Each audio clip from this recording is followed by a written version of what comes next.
Amém. Bom dia, irmãos, graça e paz.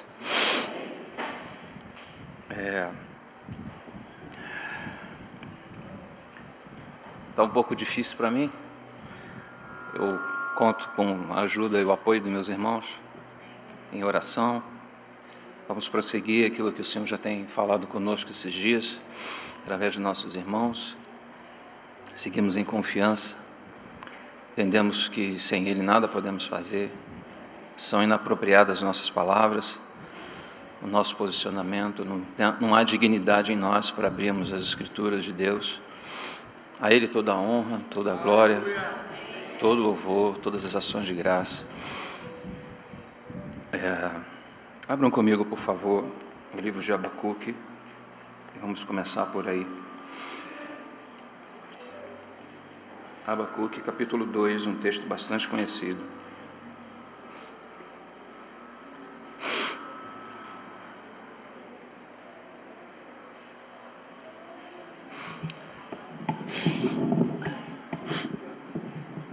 Obrigado.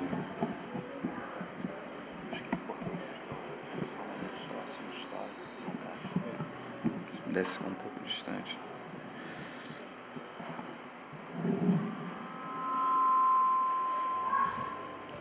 Capítulo 2 de Abacuque, versículo 1, diz assim: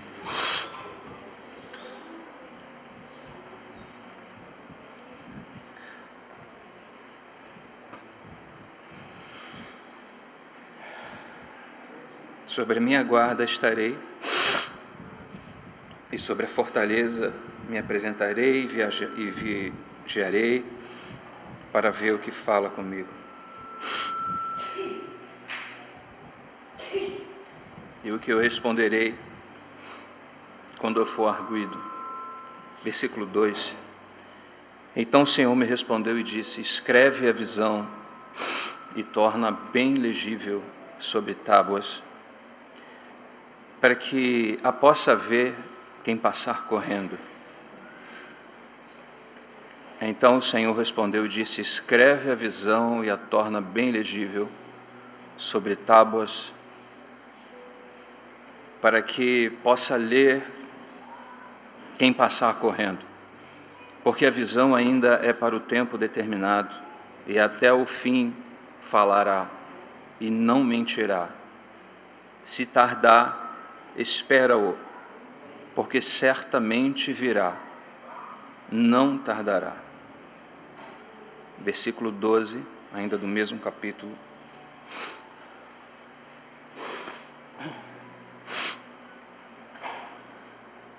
Ai daqueles que edificam a cidade com sangue, e que a fumaça, e que funda a cidade com iniquidade. Versículo 13.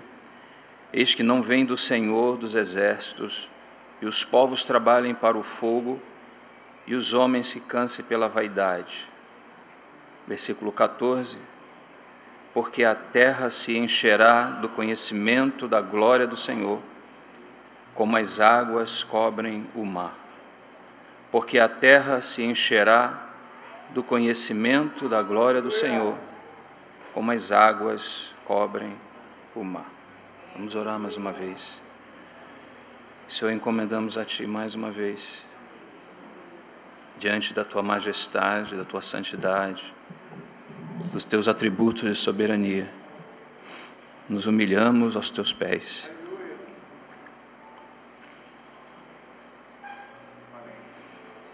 Senhor, somos indignos de nos apresentar ante a Tua presença. Confiadamente o fazemos pelo sangue da cruz. O sangue que abre o véu de alto a baixo e nos permite entrar e permanecer. Aí está a Tua palavra diante de nós, aí está a Tua presença, aí está o Seu Espírito. Nos conduza nesse pequeno tempo para a glória e louvor do Teu próprio nome. Oramos em nome do Senhor Jesus confiadamente.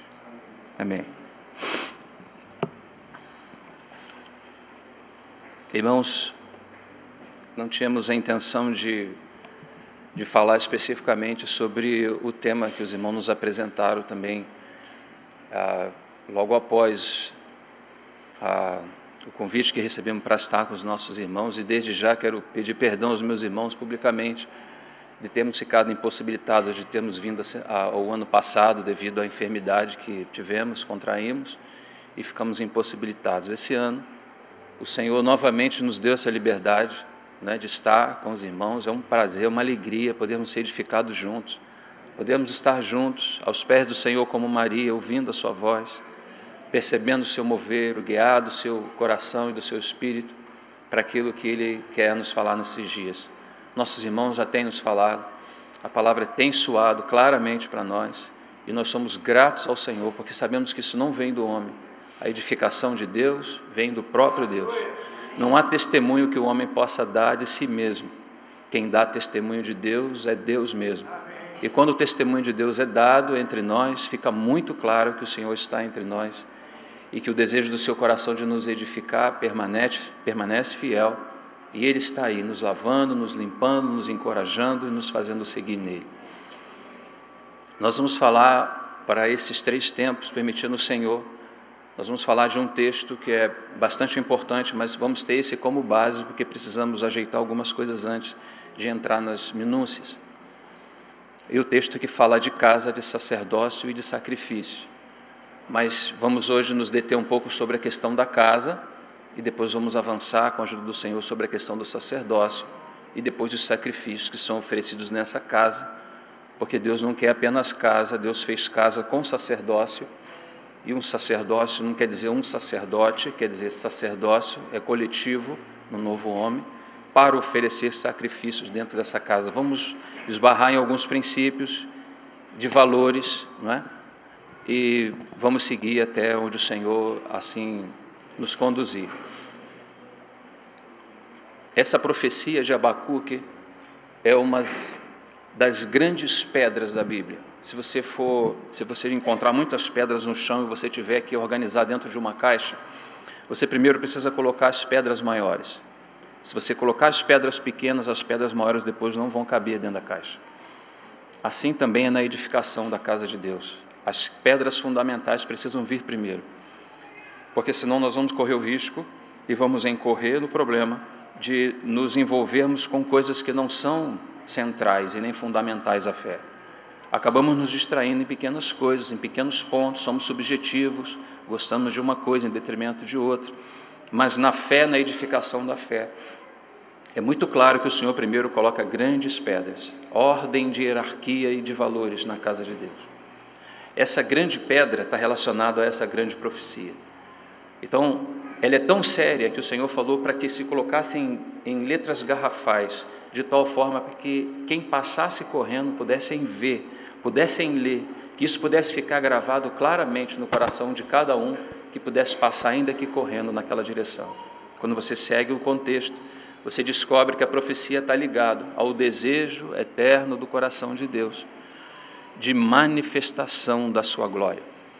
Essa é uma das maiores pedras que você pode encontrar nas Escrituras Sagradas. Esse é um ponto macro da visão celestial, que depois vai se difundindo nos pequenos detalhes, a fim de que esse assunto principal seja realmente vivido, seja expressado. Então, já podemos dizer de cara que o cuidado que temos que ter é um cuidado de não nos envolver em coisas menores antes de compreender as maiores. O Evangelho é extremamente prático, mas ele é a praticidade da Trindade, é viver a vida da Trindade na terra, é trazer os céus para a terra. Então, isso é algo simples, se manifesta de forma simples, mas há uma dificuldade aqui, não é fácil, não existe nada fácil aqui. Então, é importante termos uma visão clara do macro, a fim de que possamos nos aproximar do micro. É essa caixa que nós estamos colocando essas grandes pedras, para que depois as menores possam ser edificadas sobre ela. Então, o primeiro ponto que nós vamos partir desse entendimento. Irmãos, o texto diz que no final dos tempos, como diz Paulo aos Efésios no capítulo 9, na manifestação da plenitude dos tempos, utilizando outra linguagem dentro desse mesmo contexto, Paulo está falando que 1:9, revelando ou desvendando o mistério da vontade divina, ele está dizendo que no final dos tempos, 1:9 de Efésios, O propósito de Deus é reunir todas as coisas em torno do seu cabeça. Esse é o seu propósito. Então, o seu cabeça aqui aparece como cabeça, mas nesse texto aqui, ele aparece como doxa, como glória. Então, Deus já está em todos os lugares, mas não são todos os lugares que o conhecem, não é isso? Então, já há manifestação de Deus, mas nem todos conhecem a manifestação. Então, a profecia diz que naquele tempo, que o propósito de Deus é manifestar, não é? É trazer ao conhecimento de todo ser a manifestação da sua glória. Esse é o propósito eterno de Deus. Nem mesmo a igreja ainda entra aí, porque essa é a parte mais inicial, mais essencial do propósito. Deus quer manifestar o seu Filho, a sua glória, porque glória fala dele mesmo. Os irmãos concordam? Tem vários textos que mostram isso. Por exemplo, Tiago capítulo 2 diz que a gente não deve ter, né, a fé em nosso Senhor Jesus Cristo em acepção de pessoas. E o texto da maioria diz assim, o Senhor da glória, mas a palavra Kyrios, que é traduzida por Senhor, não aparece nesse texto. Nos originais ela não aparece. Então não tenhais a fé de nosso Senhor Jesus Cristo, vírgula, a glória, porque é Ele a glória, é Ele a manifestação do mistério oculto, o Deus que não pode ser visto por ninguém jamais, o Deus que habita na luz inacessível, impenetrável, que não se pode chegar, que não se pode ver, que não se pode tocar, é visto a partir da glória, é visto a partir da pessoa, é revelado a partir da pessoa do seu Filho. Por isso que nas colunas principais da casa de Deus, a primeira coluna está relacionada a Deus mesmo, isso está em Colossenses 2:2, lembram disso? A gente sempre menciona esses pontos, porque são pontos centrais da fé. Então, a primeira coluna está relacionada a Deus mesmo, e só se pode compreender quando fala que o mistério de Deus é Cristo. Ele está dizendo que Deus habita num grande mistério, e que só pode ser revelado a partir da pessoa do seu Filho, não é? Então, essa é a primeira grande e principal coluna da casa, mas existe uma outra segunda coluna.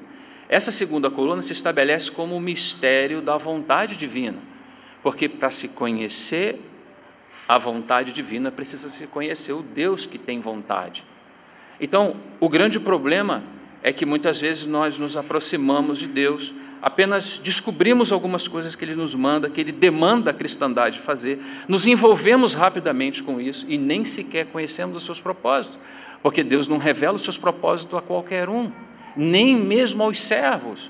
Nós que às vezes levantamos muito a bandeira do servo, nós precisamos dizer nessa manhã que Deus quer dar um passo além do servo. Deus quer ter amigos, Deus quer ter pessoas com quem Ele possa dividir, repartir o seu coração. Nem sempre apenas os serviços da casa, nós vamos entrar nesses pontos também de serviço, mas estamos colocando grandes pedras. Quando você coloca grandes pedras, não entra serviço ainda. Olha o que vai acontecer na eternidade.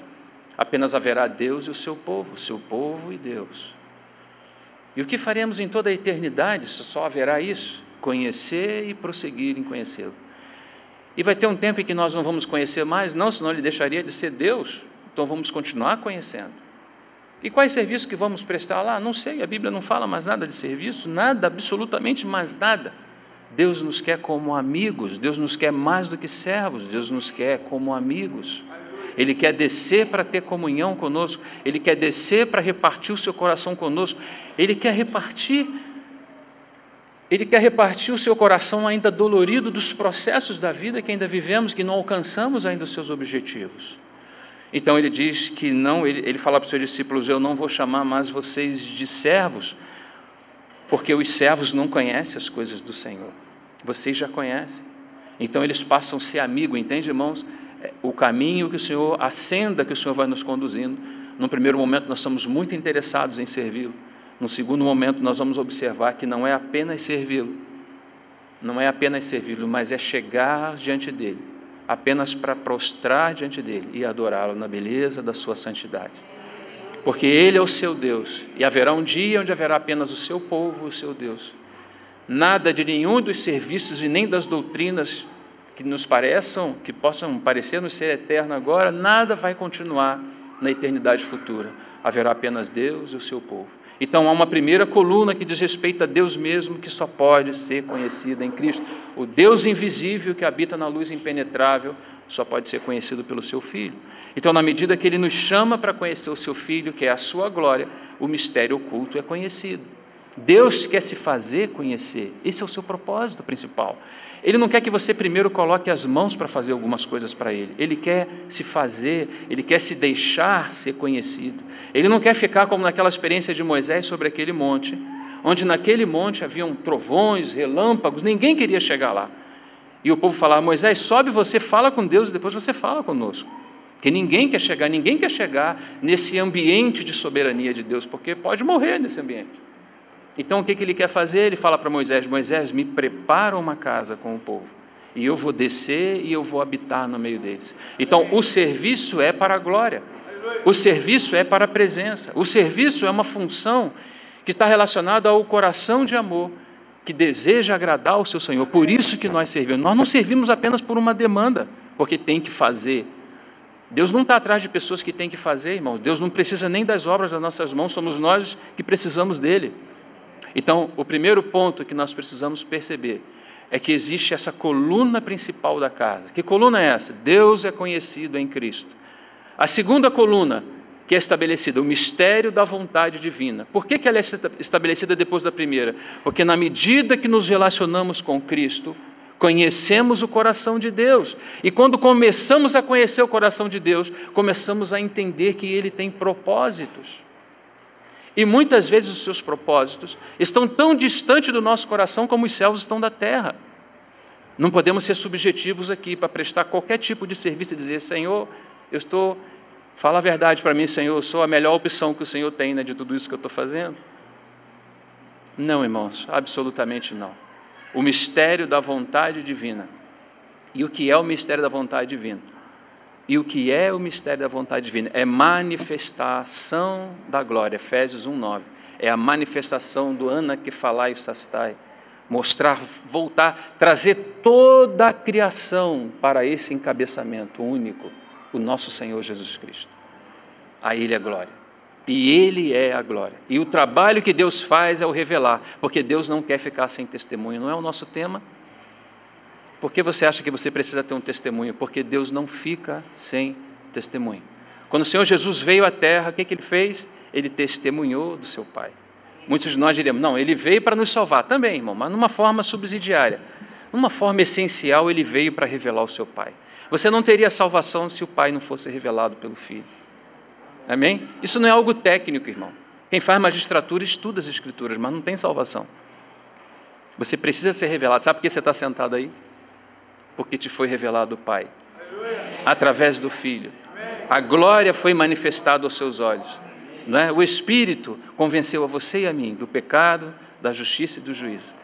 E aí não teve outro jeito, né? Tivemos que cair por terra e bendizer o seu nome. E aqui estamos. Então surge essa segunda coluna. Os mistérios da vontade divina só pode ser compreendido por aqueles que se achegam a Deus. Eles não fazem nada, eles se achegam. Como mortos, eles dizem: Senhor, não há nada em mim que possa te favorecer, nem possa te agradar. Eu estou na tua presença como morto, assim como aquela vara de Arão que posteriormente floresceu.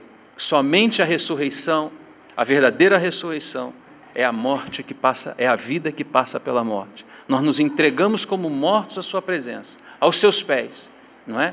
E aí, juntamente com Ele, somos ressuscitados, para adorá-lo, para amá-lo, para conhecer a sua vontade, não para ser subjetivo, não para fazer o que eu gosto de fazer, o que eu quero, o que eu preciso, o que a Bíblia demanda, não, para amá-lo, para adorá-lo na beleza da sua santidade, para se achegar, para o coração arder por Ele, amar a Ele, como dele somos amados. Que algo maravilhoso. Então, o mistério da vontade divina é conhecer os propósitos divinos. Mas quando nós conhecemos os propósitos divinos, nos deparamos com uma nova realidade.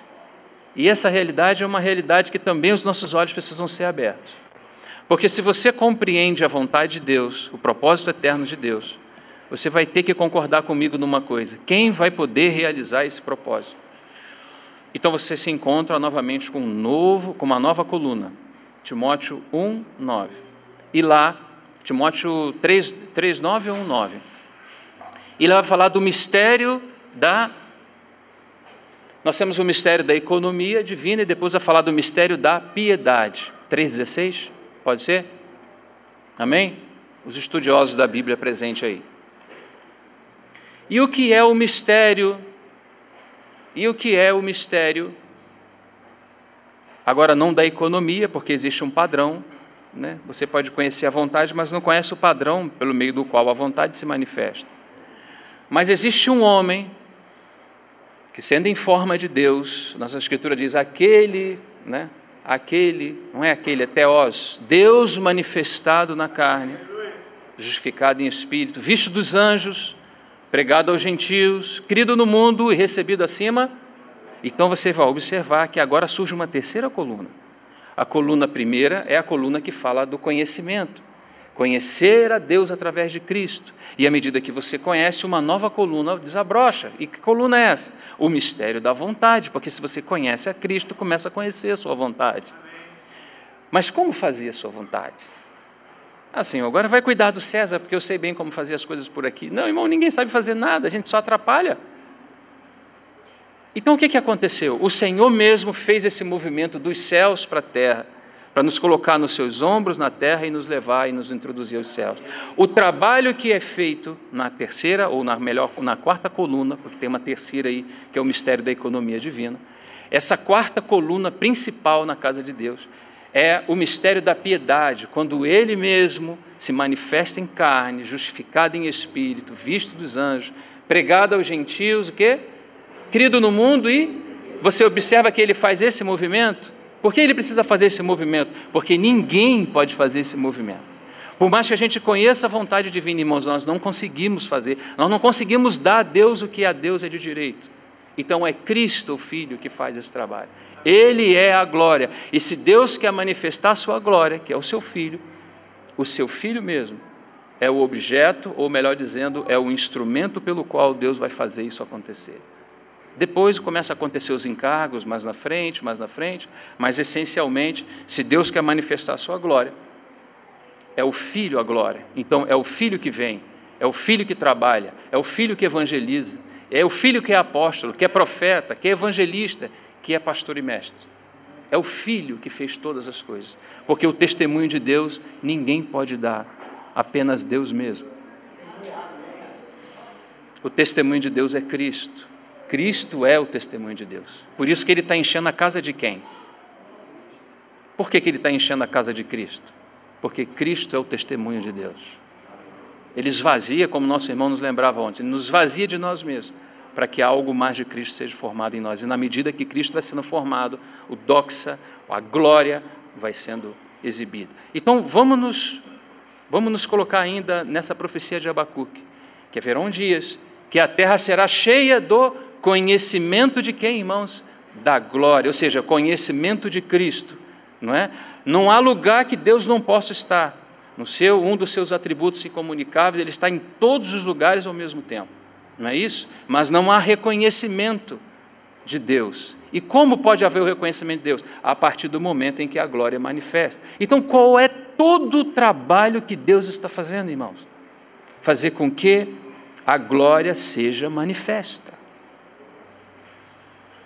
A partir daí, nós entramos num outro ponto, irmão, de uma grande pedra.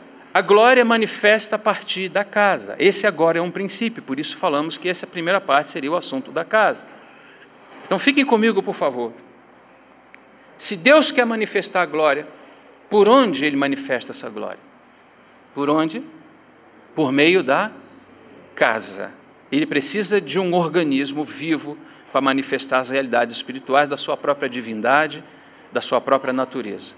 Nós somos totalmente inadequados para esse tipo de manifestação, porque você imagina se você entra na presença de Deus, no Santíssimo, como acontecia com o sumo sacerdote, e precisava estar com os sinos nas vestes, ao longo das vestes, nós vamos ver isso mais tarde, porque se aquele sino parasse de tocar, irmãos, tinha que puxar ele de lá, e nem lá você podia entrar, senão você morria também. É um Deus santo, irmão. É um Deus que não permite nenhum tipo de impureza diante dos seus olhos. É um Deus que realmente podemos ser totalmente consumidos, principalmente se estamos em início de alguma obra. Gravem isso, por favor. Isso aconteceu com Nadab e Abiú, pessoas que foram mencionadas nas Escrituras, foram os primeiros sacerdotes, foram os primeiros a entrar na ordem de Arão para poder servir, Irmãos, e na primeira vez que eles entraram, eles foram consumidos. Eles apresentaram fogo estranho. Eles entraram por um caminho longe dos propósitos, dos princípios de Deus. Eles não entraram pelo modelo e pela maneira de Deus, eles tentaram fazer a sua própria maneira. Mas Deus é santo, Deus é puro, não permite que nada chegue a Ele, nada pode chegar, por isso que habita numa luz inacessível. Silas não lembrava ontem, ninguém nunca viu a Deus, porque não pode ver e continuar vivo. Não tem como, compreendem isso? Esse é um elemento de soberania, não é? Então, voltando para o ponto aqui, para a gente não partir para lá, essa questão, deixa eu ver aqui, que são um assunto complexo e eu quero, né, com a ajuda do Senhor, colocar de uma forma bastante didática e pragmática para os meus irmãos, para ajudar no entendimento. Depois os jovens, o Sacha vai ajudar debulhando lá com eles. Então Deus precisa de uma casa para manifestar sua glória. Ficou claro para a gente que a grande pedra do coração de Deus é manifestar a sua glória? Sim ou não? E quem é a sua glória? Quem é a sua glória? Cristo. Fala, irmão. Cristo. Mas quando a sua glória manifesta, quem aparece? O Deus que habita na luz inacessível. Ele nunca teve sem testemunho, por quê? Porque sempre ele, por exemplo, nos dias que o nosso Senhor andou nessa terra, ele não testemunhou do seu Pai, ele não fazia tudo que via e que ouvia do seu Pai. Então isso é um testemunho claro. Mas quando ele vai nessa terra, ele envia o Espírito, não é? Ele envia o Espírito vem habitar em nós, juntamente com o Filho e também com o Pai, porque são inseparáveis. E quando vem habitar em nós, por que ele vem habitar em nós? Porque a terra precisa continuar a ter testemunho. Por isso que o Filho vem habitar em nós. Ele não vem habitar em nós para a gente sentir arrepio e nem se sentir feliz. Esquece esse assunto de felicidade, irmão. Nós estamos no reino dos céus, extrema batalha nos ares e na terra. Se você procurar felicidade, você vai encontrar tribulação. Deixa esse assunto de felicidade. A grande felicidade é poder participar da sua casa, é sermos filhos por excelência. Nós já somos filhos. Há promessas amplas de onde vamos ficar, da eternidade com Cristo. Irmãos, essa é a nossa alegria. Aqui não, irmão, aqui é luta e batalha. Está chorando agora, já já você vai sorrir, que é uma maravilha. Tem promessas para isso. Agora, se rir muito agora e se distrair, pode chorar no tribunal de Cristo. Porque se distraiu, porque ficou muito alegre. Deus não faz a sua casa para nossa alegria, irmãos. É para a glória do seu Filho. Sempre com esse princípio, que Cristo deve ser manifestado, para que o Pai seja conhecido. Esse é teu encargo, irmão. Esse é teu encargo. Esse é o nosso encargo como igreja. Manifestar a doxa, manifestar a glória, para que o Pai, que ninguém pode ver, pode ser conhecido agora, como diz Paulo aos Efésios, pelo testemunho da igreja.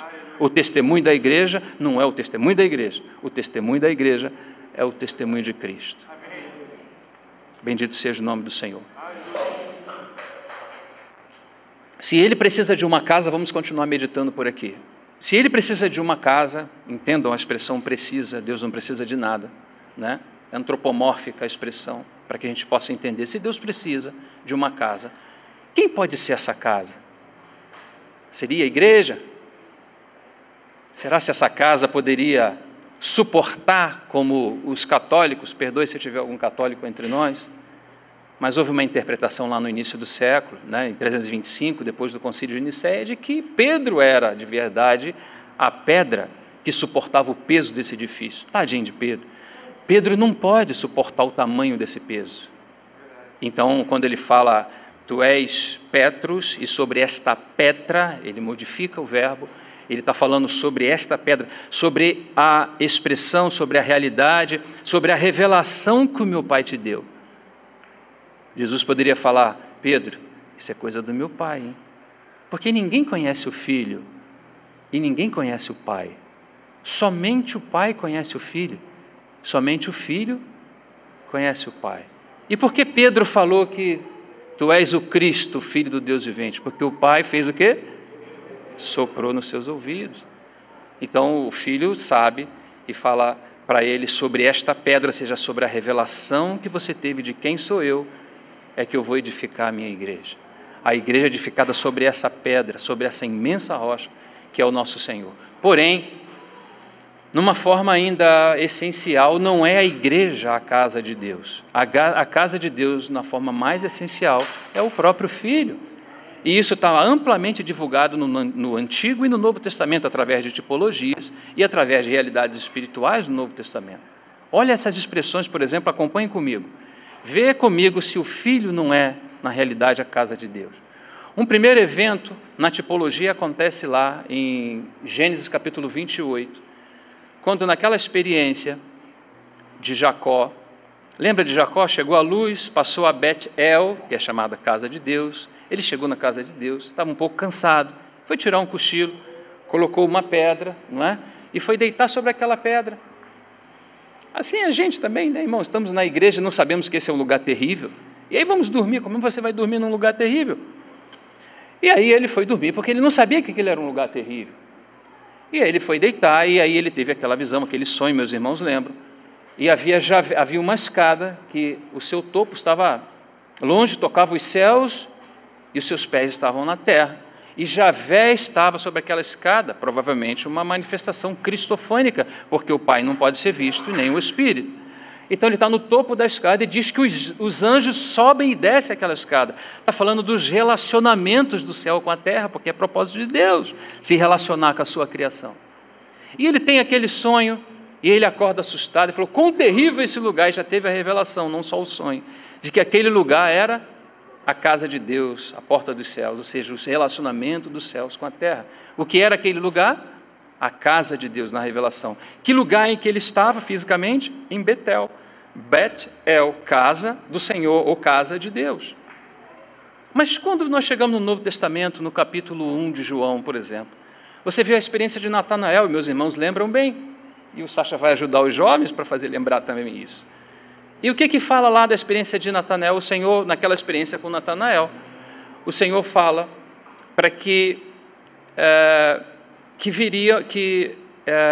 vereis, ele fala, vereis os céus abertos, e os anjos de Deus, o quê? E descendo sobre quem? Sobre o Filho do Homem. Olha, a escada de Jacó, no capítulo 28, os anjos descem e sobem sobre a casa de Deus, sobre Betel. Mas no capítulo 1 de João, os anjos sobem e descem sobre o Filho do Homem, a casa de Deus. Ele é a casa de Deus. Existe uma passagem também em Ezequiel 47, versículo 1 ao versículo 9, fala das águas purificadoras que desciam do trono, que desciam da casa, passavam pelas escadarias, iam tomando, e diz que onde esse rio passasse, né, tinha vida. Lembra? Tem um cântico que fala inclusive sobre isso. Ele ia até o Mar Morto, esse rio, e fazia que com tudo que ele encontrasse que tinha morte, ele transformava em vida, falando das águas que transformam. E novamente nós vamos ver essa passagem em João. Novamente o nosso Senhor está no último dia da festa. Os judeus tinham um costume, por causa dessa profecia, eles pegavam grandes cântaros ou talhas com muita água, e no dia da festa, no último dia da festa, porque eles sacrificavam, tinha muito sangue no local, etc., eles pegavam aquelas águas de talha, só que aquilo não é o cumprimento da profecia. Eles faziam dessa forma, mas não era o cumprimento da profecia, de Ezequiel 47.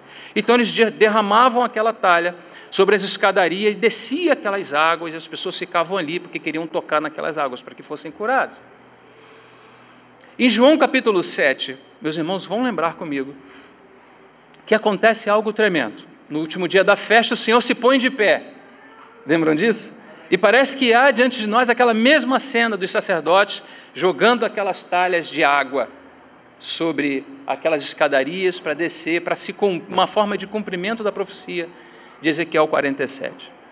E o Senhor se põe de pé e fala, aquele que crê em mim, como diz, rios, olha a água, de água viva fluirão do seu interior. É como se ele se colocasse na porta do templo e anunciasse essa verdade para os seus ouvintes.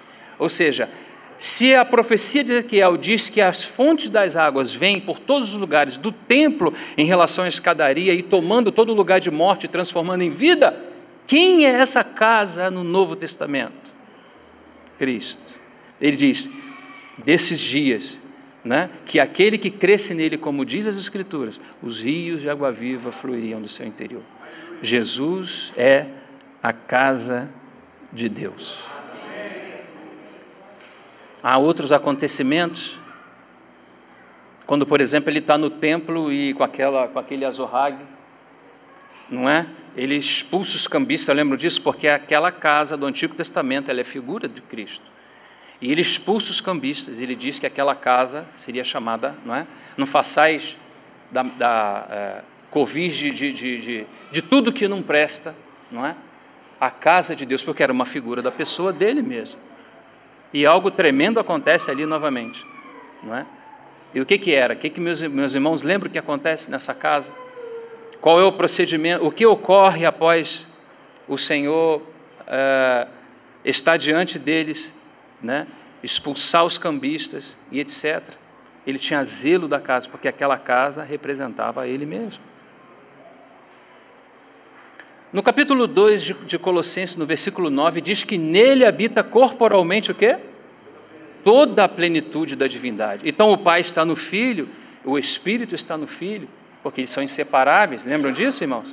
Como pessoas são trino, mas na essência é um só, né? Então, observe que mesmo ainda na eternidade, né, porque se ele diz o Pai habita nele, o Espírito habita nele, o que ele está dizendo? Que não é uma coisa temporal, é atemporal. Ou seja, desde os dias da eternidade, o Pai sempre habitou no Filho. O Pai amou o Filho amou o Pai, tudo que é do Pai, o Pai entrega o Filho, tudo que é do Filho, o Filho entrega o Pai, e o Espírito Santo é a ligação de amor eterna entre as pessoas deles. E sempre estão juntos, sempre estão juntos. E aí segue uma coisa maravilhosa, porque se Ele é a casa de Deus, e se Deus quer manifestar sua glória no tempo, se Deus vai criar, vai começar todo esse processo apoteótico da criação da terra, e todo o processo da criação do ser humano, Deus quer manifestar a sua criação, Deus quer trazer a sua criação para esse nível de testemunho. Então o que Deus vai precisar fazer? Vai precisar introduzir a sua casa no tempo. Se Ele quer uma casa, Ele não pode pedir uma casa de nós não temos como fazer. Porque se a gente tentar fazer casa, Ele vai dar as medidas para a gente. E são muito difíceis. O céu é o meu trono, a terra é o estrado dos meus pés. Qual é a casa que eu vou entrar, que vocês vão construir? Qual o lugar da minha habitação, do meu repouso? Então você observa que é o Senhor mesmo que vai ter que produzir essa casa. Então se Cristo, se o Filho, ainda na eternidade, ainda é o Filho, ainda é o Verbo, ainda é a segunda pessoa da Santíssima Trindade, se no Filho habita corporalmente toda a plenitude da Trindade, ou da divindade, o que precisa acontecer? O Filho precisa entrar no tempo. E é exatamente o que acontece. Em João capítulo 1, meus irmãos vão lembrar, não é? Que João começa com o texto, no princípio era o Verbo estava com Deus, o Verbo era Deus, está falando do Verbo na eternidade, na Trindade. E diz assim, e o Verbo, no versículo 14, vai dizer assim, e o Verbo se fez carne. E diz o que mais? E habitou, e a palavra habitou é a palavra ekenosen, é a palavra tabernáculo. Ele não só entrou na nossa história, Deus está falando, a minha casa agora está entre vocês.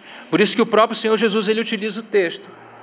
Quando ele fala do reino, ele fala que o reino está entre vós. E é endo, a preposição grega ali, que quer dizer dentro. Ele já está dizendo, eu já estou no meio de vocês. Então observe isso. A casa está na eternidade, mas agora em João a casa é introduzida no tempo. E não só no tempo, nos dias das nossas experiências aqui. Deus veio, habitando em Cristo, entrou na nossa história, amém? Tabernaculou-se entre nós, é a expressão utilizada. Que maravilha! Mas quando o texto continua, algo novamente nos chama a atenção, irmãos. Porque quando chega no capítulo 21 de Apocalipse, algo extraordinário acontece, é a manifestação da Nova Jerusalém. E quando acontece a manifestação da Nova Jerusalém, capítulo 21, versículo 3, 4, ali seguindo, quando acontece a manifestação da Nova Jerusalém, há algo ali que espanta, porque o Senhor mostra a Nova Jerusalém e fala, eis o tabernáculo de Deus entre os homens.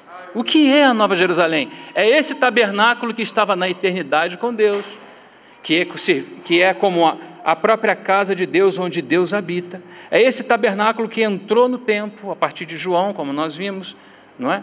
E é esse mesmo tabernáculo que agora é edificado em nós. Então, se somos casa, é porque a casa de Deus entrou para dentro de nós. Só por esse motivo nós somos casa, não seríamos casa por nenhum outro motivo. Podemos ser qualquer tipo de casa, menos a casa de Deus. Porque a casa de Deus já tem uma casa, irmão, ele não precisa de outra. Ele reparte a sua casa para que ele possa ter o seu lugar entre a criação. Ele deseja descer e estar com os filhos dos homens, mas para que isso aconteça, ele mesmo precisa introduzir a sua casa. Por isso que Apocalipse, quando aparece a Nova Jerusalém, aparece com a expressão que eis o tabernáculo de Deus entre os homens. Agora não é somente o tabernáculo de Deus que habita Deus mesmo. Agora é o tabernáculo de Deus que habita Deus, ou seja, que a Trindade habita, não é? Dentro de um tabernáculo que é a igreja. Então nós podemos afirmar que a igreja é a casa de Deus. E não somente isso, que na igreja não mora só os irmãos, mora o Pai, mora o Filho e mora o Espírito Santo. A Santíssima Trindade habita na igreja.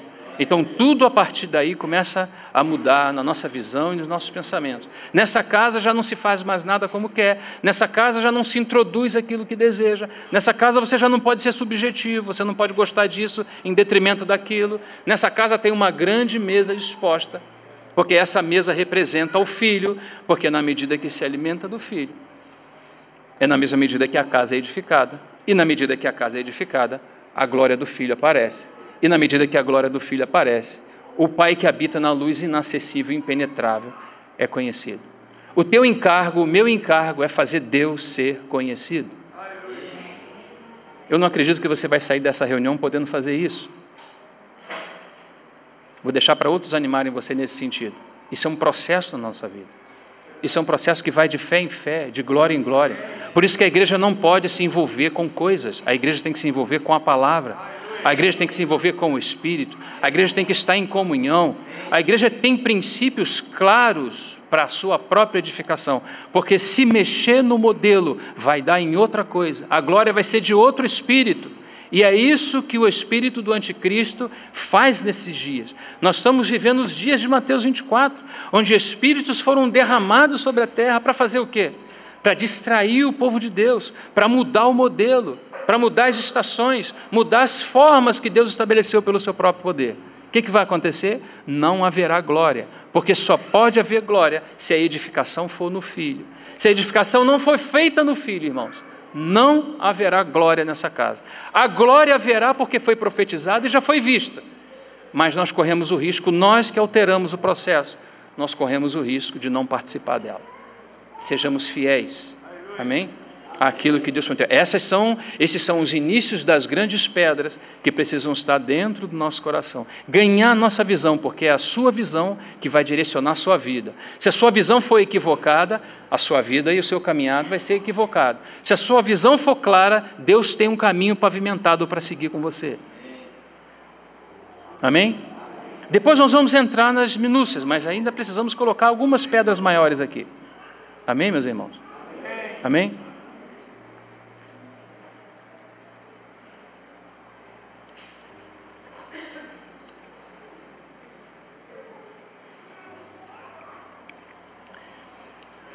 Na entrada, no Gênesis, vamos lá, vamos continuar aqui nessa direção. Algo que aqui eu preciso dizer para os meus irmãos, e alguns já conhecem muito bem isso.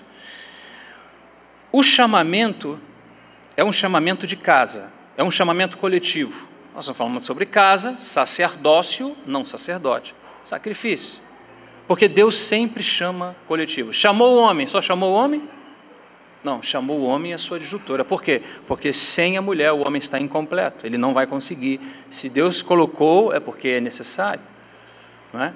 E para o seu propósito, não é para o homem e para a mulher em si. A essência não é essa. A essência não é essa. Não é que o homem é para a mulher é para o homem. A essência não é essa. A essência é que os dois são para o seu propósito.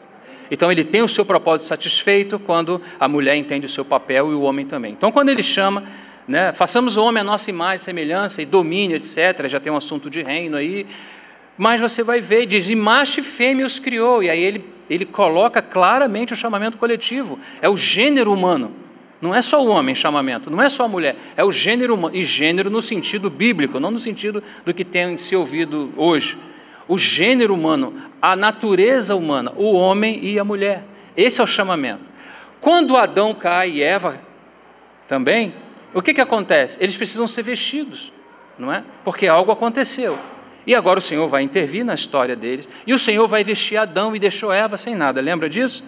Não, irmãos. O Senhor vestiu os dois foram vestidos. Porque assim como o chamamento é coletivo, a redenção também é coletiva. A provisão de Deus para a redenção também é coletiva. Quando você vai avançando, por exemplo, quando você vê Gênesis, na experiência de Abraão, por exemplo, quando Tera, seu pai, morre, aí no capítulo 11 de Gênesis, é isso, capítulo 11 de Gênesis, quando Tera, seu pai, morre, Abraão é o mais velho, é o filho mais velho. Ele deveria talvez assumir, mas o Senhor fala, sai da tua terra, sai da tua parentela, para outra coisa que Deus está chamando ele, porque Deus quer abençoar todas as famílias da terra. Novamente, o princípio de colegiado, o princípio coletivo, o princípio de casa. Quando Deus fala que o homem deve crescer, multiplicar e encher a terra, Deus não quer a terra cheia de pessoas. Deus quer um homem coletivo para ele manifestar na forma coletiva a sua glória, porque um homem sozinho não pode manifestar a glória de Deus. Cristo, o mistério de Cristo, é Cristo cabeça, repartido no corpo de Cristo. Então, às vezes as pessoas falam, não, eu sou a casa de Deus. Irmão, você não é a casa de Deus somos nós. Você é templo do Espírito Santo, sim. Não é? Você é membro do corpo de Cristo, você não é o corpo de Cristo, você é membro dele. Porque Cristo não pode viver e morar em plenitude em você. Você não tem tudo de Cristo. Quem tem tudo de Cristo é a casa na qual ele habita. Por isso que a igreja, o corpo de Cristo, tem muitos membros, porque são muitas características, são muitas cores, e precisa de muitos membros para essa expressão. Estão me entendendo, meus irmãos? Então, no Gênesis você vê essa característica, né? Façamos o homem, Deus não quer encher a terra, olha o problema que está na terra, com a terra cheia, sem a glória, sem Cristo. O que Deus quer fazer é entregar a imagem, para que ela seja projetada. Então fala, façamos o homem à nossa imagem, conforme a nossa semelhança. A semelhança está relacionada ao espírito humano, no qual Deus está e habita, como Paulo fala em Coríntios, né? Paulo fala, 6,17, fala que aquele que se une ao Senhor é um mesmo espírito com ele. E para que temos que ser um mesmo espírito com ele? Porque na medida que comungamos, porque o espírito comunga, na medida que comungamos com o Senhor, a imagem começa a ser projetada. Qual a imagem? Doxa, glória, porque Deus quer manifestar a sua glória. E essa glória é o seu Filho. Então, na medida que, imagina se você tem um reto projetor aqui, você quer projetar algo lá. O que você tem que colocar aqui? Algo semelhante ao que você quer ver lá. Isso é imagem e semelhança.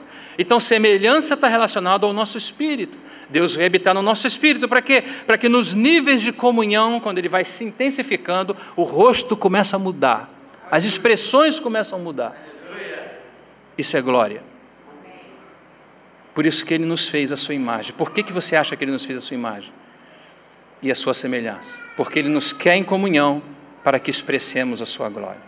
Nós não conseguimos fazer isso, irmãos, por nós mesmos. Não existe autoexpressão de glória. Ou Deus glorifica o seu Filho nos santos, glorifica a sua glória nos santos, ou não há glória. Bendito seja o nome do Senhor.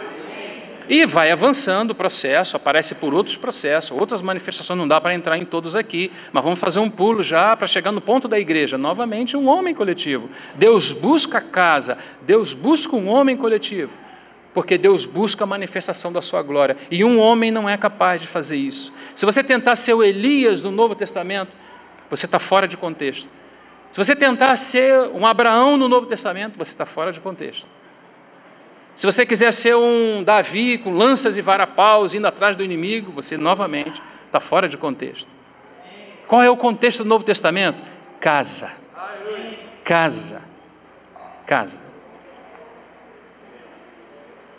Vivermos juntos, sermos edificados juntos, suportando uns aos outros, caminhando juntos, Cristo sendo formado em nós, a fim de que sua glória seja conhecida e o Pai seja revelado. Qual é o seu encargo mesmo? Qual é o nosso encargo como igreja? Manifestar a sua, para quê? para que o Pai, que não é conhecido por ninguém, possa ser amplamente visto e testemunhado nessa terra. Isso vai custar a sua e a minha vida. Mas bendito seja o Senhor. Porque se ainda o nosso pescoço cair por aqui, em menos de um segundo você tem ele de volta no reino. Não é? Não é isso? Bendito seja o Senhor. Vamos seguir, o tempo urge contra nós, mas vamos seguir. Falamos da igreja, da manifestação da Nova Jerusalém. Então, a igreja novamente é demonstrada agora como a casa de Deus, é como a manifestação da glória. E a Nova Jerusalém nada mais é do que essa expansão. E eu gostaria de falar em poucas palavras aqui para os meus irmãos um pouco acerca do reino. Porque reino também é uma palavra muito comum entre nós e é tão fácil de falar de reino, mas é tão difícil viver. Porque não se vive o reino. Não se vive o reino. É Cristo que vive o reino. É Cristo que vive em nós. Então o que é a igreja? A igreja é a soma dos filhos de Deus, não é? Aqueles que receberam o Espírito e o novo nascimento. Mas o que é o reino? O reino é a glória edificada. O reino é a glória edificada. O reino não é o que você faz parte o que você e eu fazemos. Isso aqui faz parte do reino. O que estamos fazendo faz parte do reino, mas a essência ainda não é essa.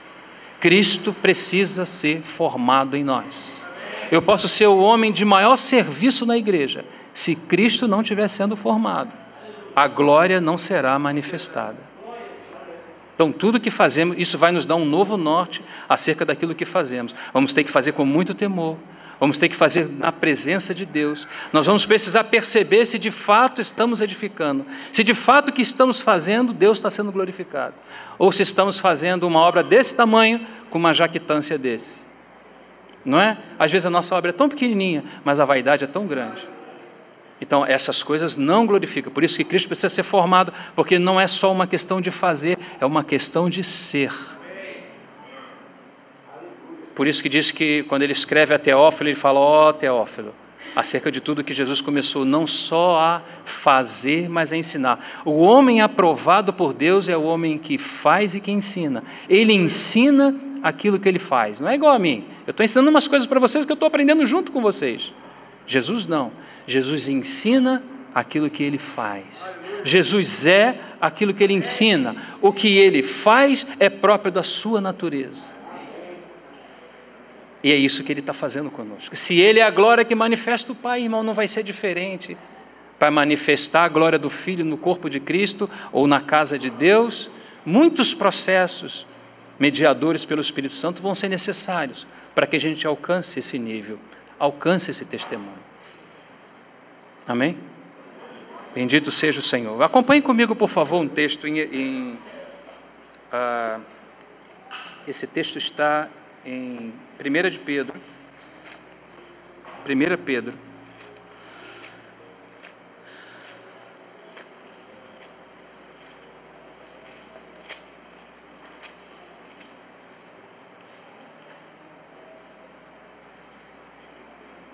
Chegamos aí? 1 Pedro.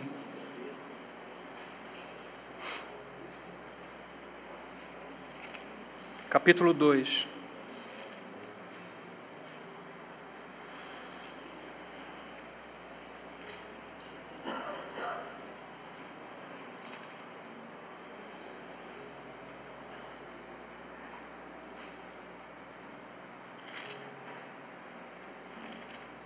Capítulo 2, vamos pegar o contexto do versículo 1.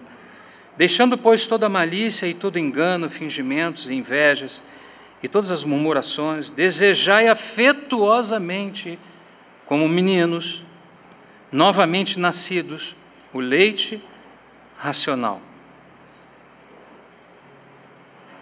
não falsificado. Veja isso, essas palavras como são profundas. Para que por ele vades crescendo. A necessidade de crescimento para a manifestação da glória passa pelo leite, passa pelo alimento, passa pela palavra de Deus.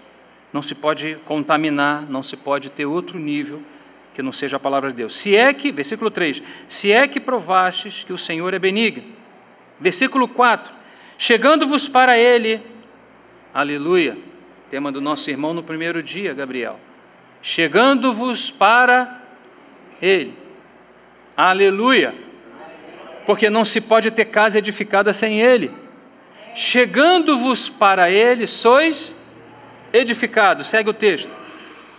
Chegando-vos para Ele a pedra viva, reprovada na verdade pelos homens, como aconteceu, mas para com Deus eleita e preciosa. Agora, para nós, vós também como pedras vivas, sois edificados, casa e sacerdócio santo, para ofereceres sacrifícios espirituais agradáveis a Deus por meio de Jesus Cristo. Então, o texto, que é o texto que fala de casa, sacerdócio e sacrifício, nos mostra claramente como começa o processo de edificação da casa. E o processo de edificação para a manifestação da glória é nos achegando a Ele. E por que necessário? Irmãos, não é, o nosso irmão o Senhor nos ajudou através da vida do nosso irmão para nos explicar tão importante o assunto da oração e do jejum. E na medida que nós vamos entrando nisso, irmãos, à medida que vamos entrando nesse ponto, cada vez vai ficando mais claro para nós que o tempo foi falado de 5 minutos, né? Acredito que depois 10, depois 15, porque a tendência é o Senhor nos chamar para Ele, porque Ele é o maior interessado no assunto da edificação da sua casa. E Ele sabe que não haverá edificação da casa se nós não nos achegarmos a Ele. Então Ele fala, chegando-vos para Ele, porque se Ele quer casa, Ele precisa dispor a casa dele. Então, quando Ele fala chegando-vos para Ele, se quisermos ser edificados como casa, é chegando à sua casa, é que somos edificados de maneira tal. Então, chegando-vos para Ele, sois edificados. E o que? Casa, sacerdócio, para oferecer sacrifício. Essa é a ordem que está na cabeça de Pedro, que está sendo usado pelo Espírito Santo, mas é a mesma ordem que está no tabernáculo. Nos capítulos 25 e 26 você tem a casa, na tipologia. Nos capítulos 28 e 29 você tem o sacerdócio, a partir daí você tem os sacrifícios. O Espírito Santo colocou na mente de Pedro aquela ordem que ele colocou na tipologia, porque aquilo tem muito valor. Não se pode desprezar, muito pelo contrário. Lá tem lições valiosas para aquilo que Deus está fazendo conosco hoje. E por isso nós vamos usar essas lições, como o nosso irmão Sila usou também um pouco daquilo que estava no Antigo Testamento. E existem amplas possibilidades para isso, porque existem bases neotestamentárias para a tipologia. Para se entrar na tipologia, existem bases claras no Novo Testamento. O que não pode é querer usar kippá, porque se não retirar o véu, para poder olhar o Antigo Testamento, se olhar o Antigo Testamento com o véu, como Moisés, que tinha que pôr o véu sobre o rosto, então vai usar kippá, vai sacrificar animais, etc. Mas quando você tira o véu, ou seja, quando você vira do Novo Testamento e olha o Antigo, e agora com o Espírito Santo, as coisas mudam. Você vai ver coisas lá na história deles que eles mesmos não viram. E o Espírito Santo agora começa a te revelar, olha, isso significa isso, isso significa isso. E o assunto do Espírito, ao nos revelar essas questões, também não é para a gente saber, isso significa isso, significa e fica na mente. Não é para ficar na mente, é para descer, é para fazer parte da nossa vida, da nossa existência, porque isso faz parte do testemunho. E você vai ver que o tabernáculo, por exemplo, quando ele foi erigido, no capítulo 40, porque no capítulo 25 Deus chama Moisés. No capítulo 35, Moisés reproduz ao povo o que ele ouviu no monte, no capítulo 25. Mas no capítulo 40, o tabernáculo é edificado e a Shekinah desce. Sabe o que é Shekinah? Glória. A glória desce desde o Santíssimo, passa pelo santo lugar e é vista lá fora no mundo físico. É a mesma coisa daquilo que nós estamos falando. É exatamente isso que acontece. Então, quando a casa vai sendo edificada, irmãos, o que está acontecendo conosco? A glória está sendo trabalhada em nós, não é? A fim de que aconteça esse grande mistério, essa manifestação, essa Shekinah. Muitas vezes nós estamos em umas reuniões, às vezes a gente fica empolgado nas reuniões e falamos, Senhor, desça a tua glória. Pode ser que você ouça em algum momento, mas a minha casa não está edificada. Se eu descer a glória aí, vai complicar para vocês. Você sabe o que é minha presença? A gente fala de coisa que a gente não entende. O Senhor fala, eu vou, né? Tadinho deles. Deus não desce a glória, irmãos, onde a sua casa não está edificada. A glória aparece na medida que a casa é edificada. Porque a edificação da casa é a edificação da glória. É a edificação da pessoa do Filho. O Filho é a glória. Então, como é que nós vamos pedir para que desça a glória? Porque a gente se comporta como se estivesse no Antigo Testamento. Mas a glória no Antigo Testamento, ela descia em lugares específicos, não era em qualquer lugar. Ela descia na casa, no tabernáculo, ela descia no templo, mas estava edificado. Então, o princípio de obter glória é o mesmo princípio que antes da glória precisa da edificação da casa. E aí nós juntamos as duas palavras, porque a gente acha assim, não, a gente faz algumas coisas e Deus vem habitar aqui dentro. Não, é Deus fazendo em nós o tempo todo, nos edificando em Cristo, nos formando em Cristo, nos dando de Cristo, nos alimentando em Cristo, porque Ele sabe que na medida que Cristo for sendo recebido, é na mesma medida que a glória vai se dando. Então, o que é edificação da casa de Deus? É a edificação da glória. Então, Deus tem que destronar o que não é glória, não é? E estabelecer aquilo que é. E esse é o processo da vida cristã que se vai dando na nossa vida. Então, qual é o nosso encargo coletivo? Manifestação da glória. Manifestação do Filho é manifestação da glória. Bendito seja o Senhor. Ele fala assim, irmão, mas isso não fica muito longe? Não, irmão, você está bem perto. Mas isso não é muito complexo? Não, irmão, você está extremamente perto. Você foi chamado para expressar a Trindade. Simplesmente. O assunto já começa lá nas alturas. E descer para a terra e não tocar os céus, irmão, é muito complicado. É capaz de a gente ficar envolvido com as coisas aqui, começa a pensar coisas, daqui a pouco aparecem modelos diferentes, porque se não tiver visão do alto, vai se estabelecer modelos estranhos. E não há manifestação de glória, porque Deus não faz em modelos estranhos, Ele faz a partir do seu próprio modelo. E o seu modelo e a sua vara de medir é o seu próprio Filho. Ele não vai fazer nada fora de Cristo. Absolutamente nada. Absolutamente nada. Bendito seja o Senhor, que nós temos essa segurança, porque Deus nada vai fazer fora do seu Filho. Nos deu com Ele todas as coisas, não deu? Aquele que nem o seu próprio Filho poupou, antes do que? Nos deu com Ele todas as coisas. Ele quer nos dar todas as coisas, irmãos, mas com Ele. Sermos edificados com Ele, vivermos com Ele, não é? Trabalharmos com Ele, sermos juntos com os nossos irmãos com Ele, e por Ele e para a glória dEle. Quando Ele começa a brilhar com esse entendimento sobre os nossos olhos, irmão, tudo muda da nossa vida. Você vai entender que não é apenas algo que você faz, tem importância no que você faz. E a importância no que você faz, o peso no que você faz, está relacionado se a pessoa de Cristo está ou não. Então, quando a pessoa de Cristo está presente, no que você faz, vai gerar glória na casa de Deus. Porque você vai, na instrumentalidade sua, através do Espírito, algo mais de Cristo vai ser formado no corpo de Cristo. E essa é a glória. Amém?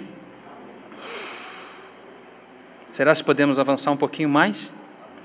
Podemos ir um pouquinho? Está calor, mas podemos ir um pouquinho mais? Vamos só um pouquinho. Vamos então ao Antigo Testamento e vamos ver algumas questões relacionadas à casa de Deus, que é o nosso tema. Vamos lá em Êxodo novamente, 25.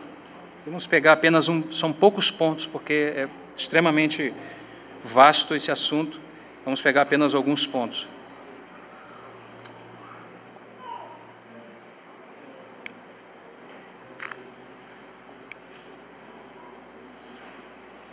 Chegamos aí?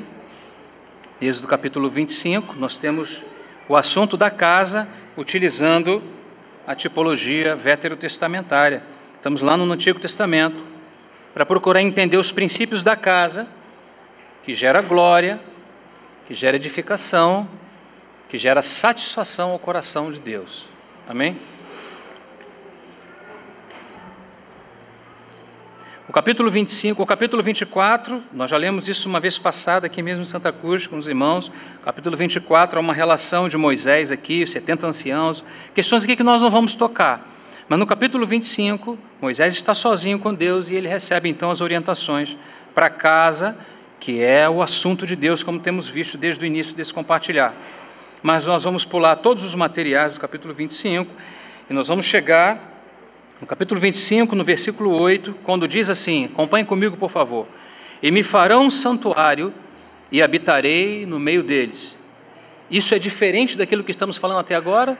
Absolutamente não. E me farão um santuário e habitareis. Você vê Então, ele quer habitar, ele quer que a sua glória participe entre os seus filhos.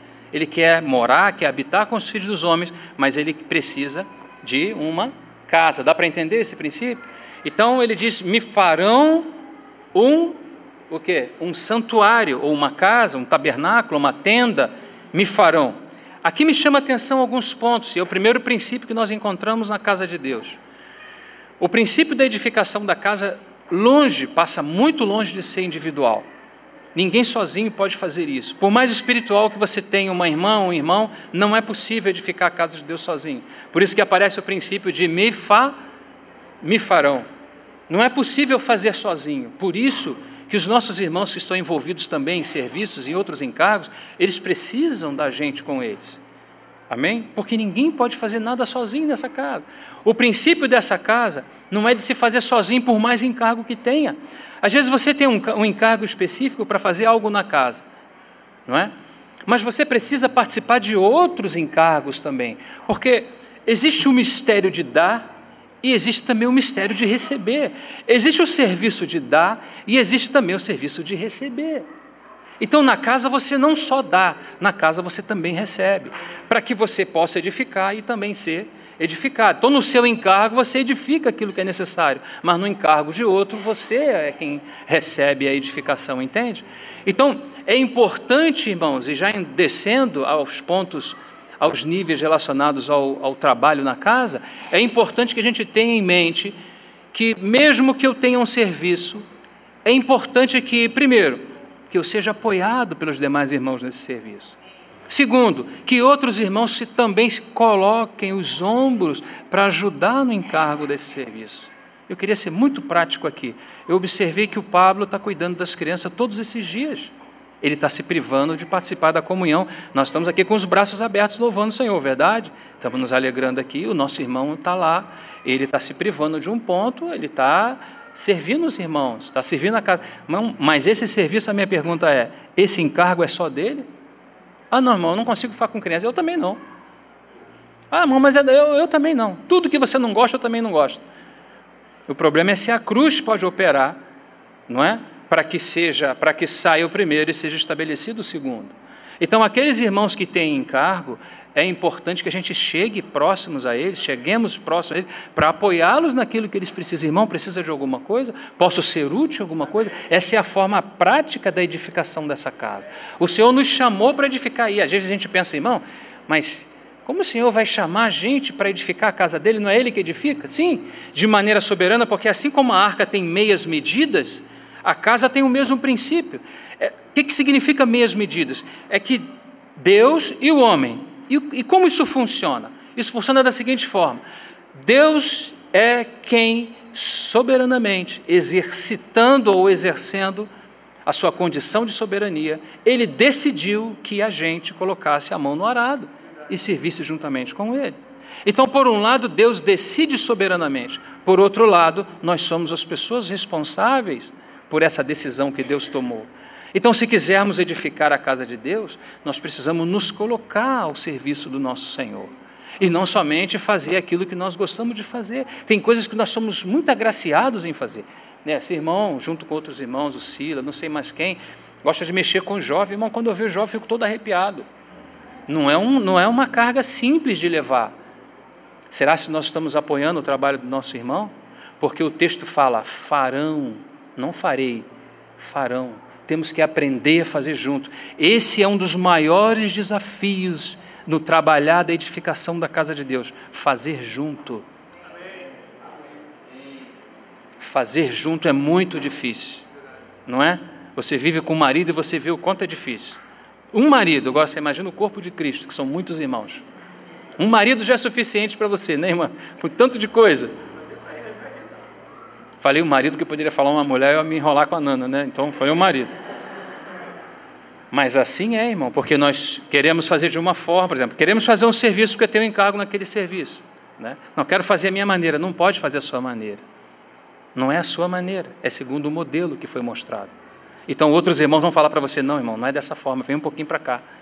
Aí fala, não, vem um pouquinho para cá, e vai te equilibrando. Outro vai te apoiar. Ele não vai falar, irmão, para de fazer, porque você não consegue fazer. Não, ele vai te apoiar e, ao mesmo tempo, ele vai colocar o ombro para que você possa fazer juntamente. É o princípio de fazer com, e me farão um santuário. O santuário não é feito por um irmão, por encargo de uma irmã. O santuário é feito por cada um de nós que temos o Espírito. Deus nos chamou nesse encargo. Amém? Coloquemos os nossos ombros. Segue o texto. Conforme tudo que te mostrar, versículo 9, conforme tudo que te mostrar, para modelo do tabernáculo e para modelo de todos os seus móveis, assim mesmo farei. Essa casa, ela tem o seu próprio modelo, essa casa tem a sua própria ordem. Essa casa, para a manifestação da glória, ela tem aquilo que, ela tem as suas próprias demandas. Eu gostaria de falar isso aqui com muita clareza, irmãos, de um ponto que eu acabei de tocar. Nós estamos sendo explorados, e agora não vou falar do mundo, porque o mundo já está condenado, irmãos. Nós estamos sendo explorados no tempo em que vivemos, um tempo profético, profetizado pelo Senhor. Mateus capítulo 24 é muito claro isso. Nós estamos sendo explorados, no contexto de Mateus 24, o Senhor utiliza a palavra cuidar do engano, cuidar para não ser enganado. Ele usa essa palavra 3 vezes num versículo pequenininho. Por quê? Porque esse é o tempo de engano, e o mundo não vai receber engano, o mundo já está enganado. É engano da igreja. Uma avalanche de heresias tem mergulhado, são espíritos que saíram, irmão, provavelmente daquele lugar, não é?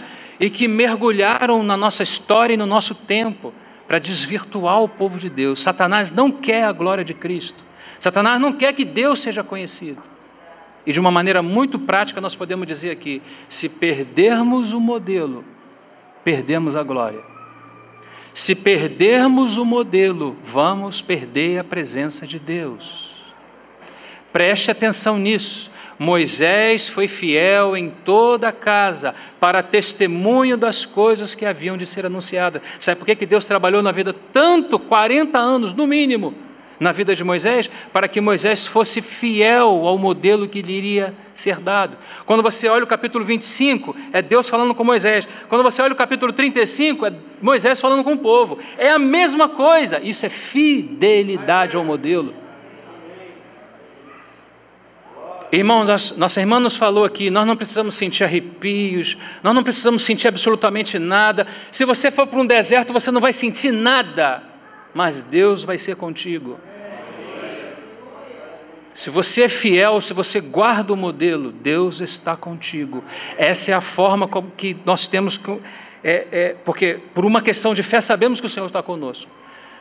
Mas se você titubear na fé, você olha para o que você está fazendo, olha para o caminho que você está andando, veja se de fato você está na fé, porque se você estiver em outro modelo que destoa da fé genuína, você está produzindo outra glória, pode ser a sua própria, pode ser de outro irmão, vai dar errado no final. Irmãos, por favor, nós vamos participando das últimas gerações, se não formos a última, não deixe que seja perdido o modelo agora, porque senão a igreja não será edificada. E se a nossa geração passar sem deixar esse modelo claro para a geração seguinte, eles não terão Senhor. Foi o que aconteceu em Josué. Josué morreu toda aquela geração, nasceu uma geração, diz o texto, que não conhecia o Senhor. O que aconteceu? Foram após os Baalins, foram após os ídolos. Deus precisa dentre nós ter uma geração fiel aos seus modelos. Sabe esses jovens que estão aí, que vocês sempre falam, jovem, irmão, prepara essa moçada segundo o modelo de Deus, porque daqui a pouco nós já estamos indo. Irmão Juvenal já foi, irmão Gino já foi, irmão Clécio já foi, irmãos que eu conheci que foram meus companheiros, estamos indo embora. Eu não vou ficar mais um pouco, fica tranquilo, não precisa me olhar com esses olhos. Mas irmãos, estamos indo. Quem vai ficar? Os jovens. O que os jovens estão fazendo? Eles estão jogando bola. Estamos fazendo uma seleção de jovens aí. Tu tem que ver cada menino que joga uma bola. Irmão, dê entretenimento aos jovens, que eles precisam. Eu não, que o meu joelho já está ruim, eu não vou jogar bola. Mas, irmão, transmita os modelos para eles, Sacha. Chamar! Transmita o modelo. Não deixe essa geração sem o modelo de Deus, porque a geração seguinte vai sentir falta dela. Eles vão após os ídolos e será responsabilidade nossa.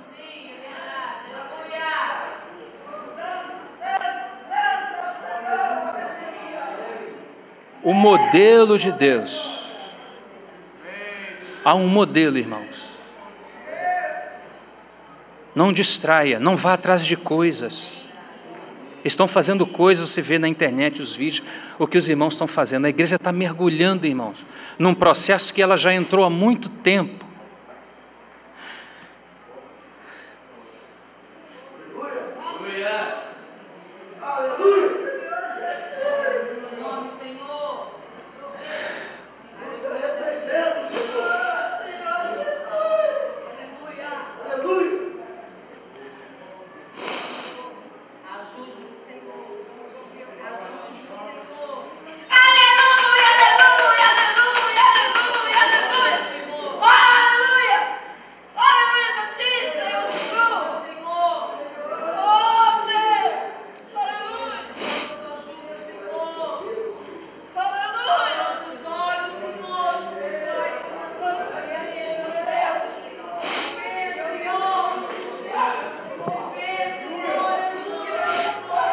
Irmãos, eu preciso repartir meu coração com vocês. Eu tenho sofrido por isso. Eu tenho sofrido por isso. E tenho sido mal interpretado por isso. Não tenho preocupação quanto a isso. Tenho sofrimento. Porque a gente vê a igreja, nós vemos irmãos que deram a vida pela igreja, muitos de vocês que estão aqui sabem disso, e que sempre foram fiéis ao modelo de Deus e que nos transmitiram. Nós estamos nos ombros desses irmãos. Nós não estaríamos aqui abaixo da misericórdia de Deus e a cooperação desses irmãos que foram fiéis. É aquilo que Paulo fala para Timóteo, não é? Fortifica-te na graça que há em Cristo Jesus. E o que de mim ouviste diante de muitas testemunhas, confia a homens fiéis e que sejam idôneos também para transmitirem a outros. É uma sangria, irmão. Sabe por que nós estamos aqui? Porque pessoas no passado foram fiéis. Pessoas foram fiéis com o modelo, por isso que vocês receberam um modelo, por isso que vocês receberam a Cristo. Então nós não podemos agora abrir mão disso. Nós não podemos, nós não estamos aqui, nós estamos aqui para algo muito específico. E nós não podemos abrir mão do modelo de Deus. Deus faz tudo por meio do seu modelo. Você perde o modelo, você perde a glória. Você perde o modelo, você perde a presença. Você perde o modelo, você perde o caminho. E você está satisfeito no caminho, assim como eles foram buscar a arca em Obed-edom, todo mundo alegre, cantando e símbolos, e sonoros, e tanta coisa. 1 Crônicas 13, depois Samuel capítulo 2 vai relatar isso. E no meio de toda aquela alegria, esqueceram o modelo. E pegaram a arca e colocaram sobre carros de boi. E Samuel vai falar que era um carro novo. E hoje está cheio de carros novos.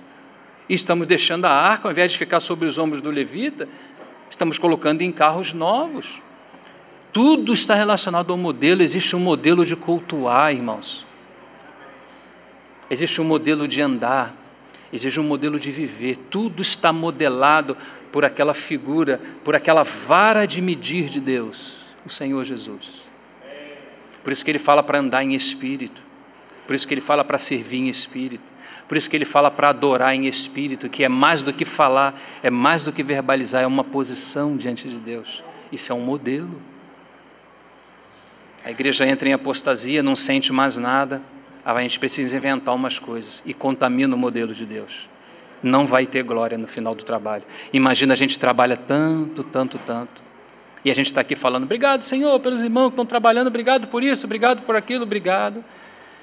E se estamos fora do modelo, estamos produzindo uma outra coisa. Que o Senhor nos guarde, irmãos, nos dê um coração que queime por fidelidade a Ele.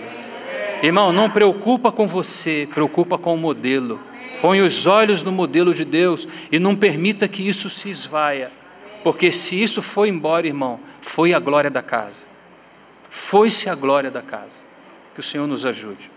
Esse é o segundo princípio da edificação da casa. Vamos avançar ao terceiro princípio.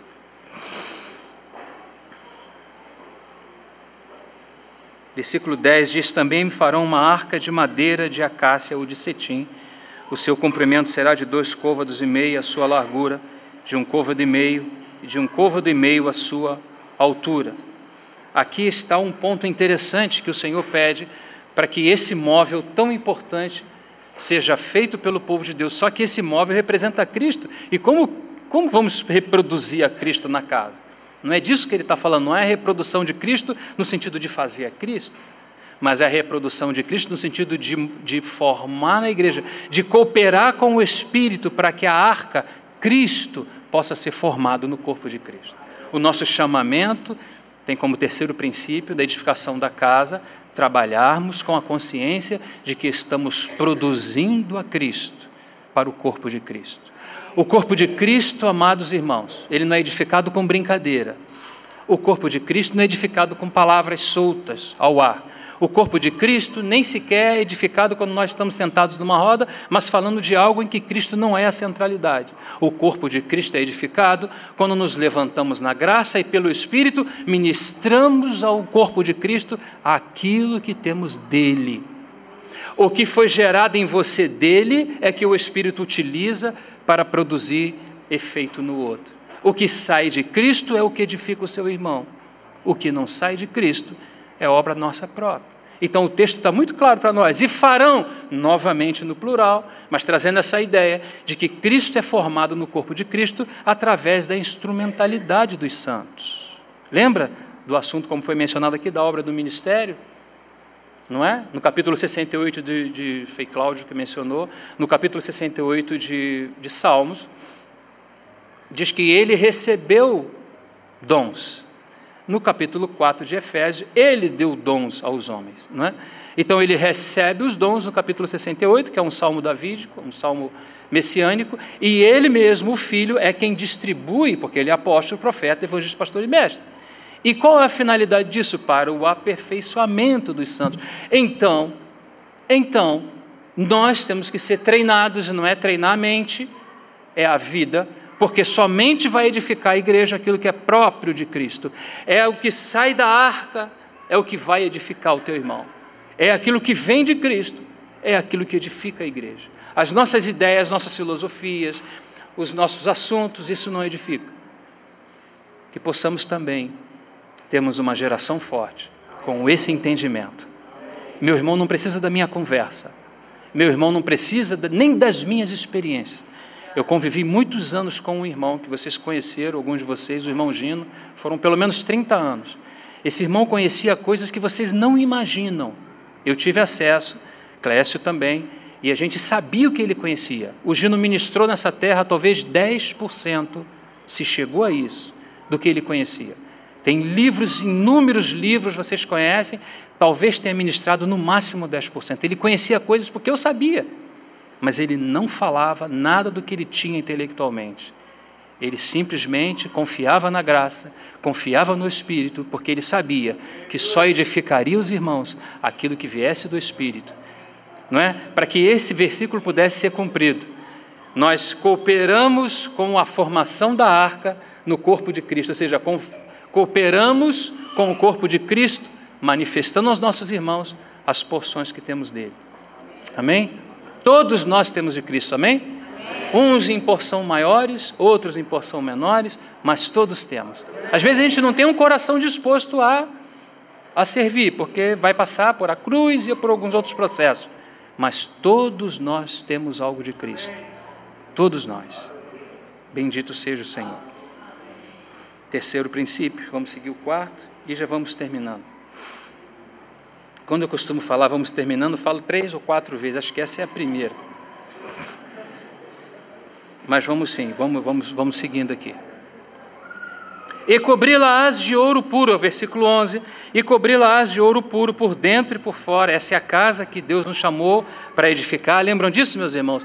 Deus nos chamou para edificar essa casa, porque Ele quer manifestar a glória nessa casa. E a glória dessa casa é a pessoa do seu Filho, não é? E o seu Filho está em nós, e o Espírito também está em nós, nos ajudando desse processo. Amém? E ele segue aqui, então, dizendo no versículo 11, cobri-la-ás de ouro puro, por dentro e por fora, e cobrirás e farás sobre ela uma coroa de ouro ao redor. Observe que os materiais dessa arca, que é a figura de Cristo, tem ouro e tem madeira. Ouro fala da natureza divina e madeira fala da natureza humana. Eis que o machado está posto à raiz da árvore, toda árvore que não dá fruto, lembra disso? É lançada, ele não está falando da árvore, ele está falando dos homens, mas está usando uma metáfora.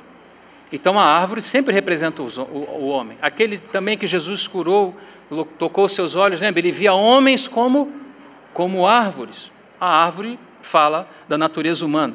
E o Cristo que nós devemos transmitir aos irmãos na edificação dessa casa, ele é teoantrópico, ou seja, ele tem duas naturezas. Aqui está disposto o assunto. Ele é ouro e também madeira. Ele é ouro por fora e por dentro e também madeira. O que isso quer dizer? Que ele é Deus e que ele é homem. Tem um irmão que está com um chapéu aqui, né? O irmão Arthur. 100% Deus, está no chapéu dele, 100% homem. Joia, Arthur. Amém. Amém ao chapéu do Arthur? Amém.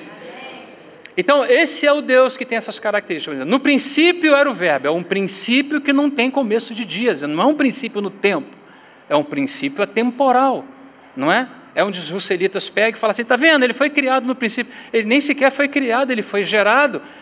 É quando alguém tem autoconhecimento de si mesmo e produz uma imagem que é idêntica a si mesmo. Esse é o Filho.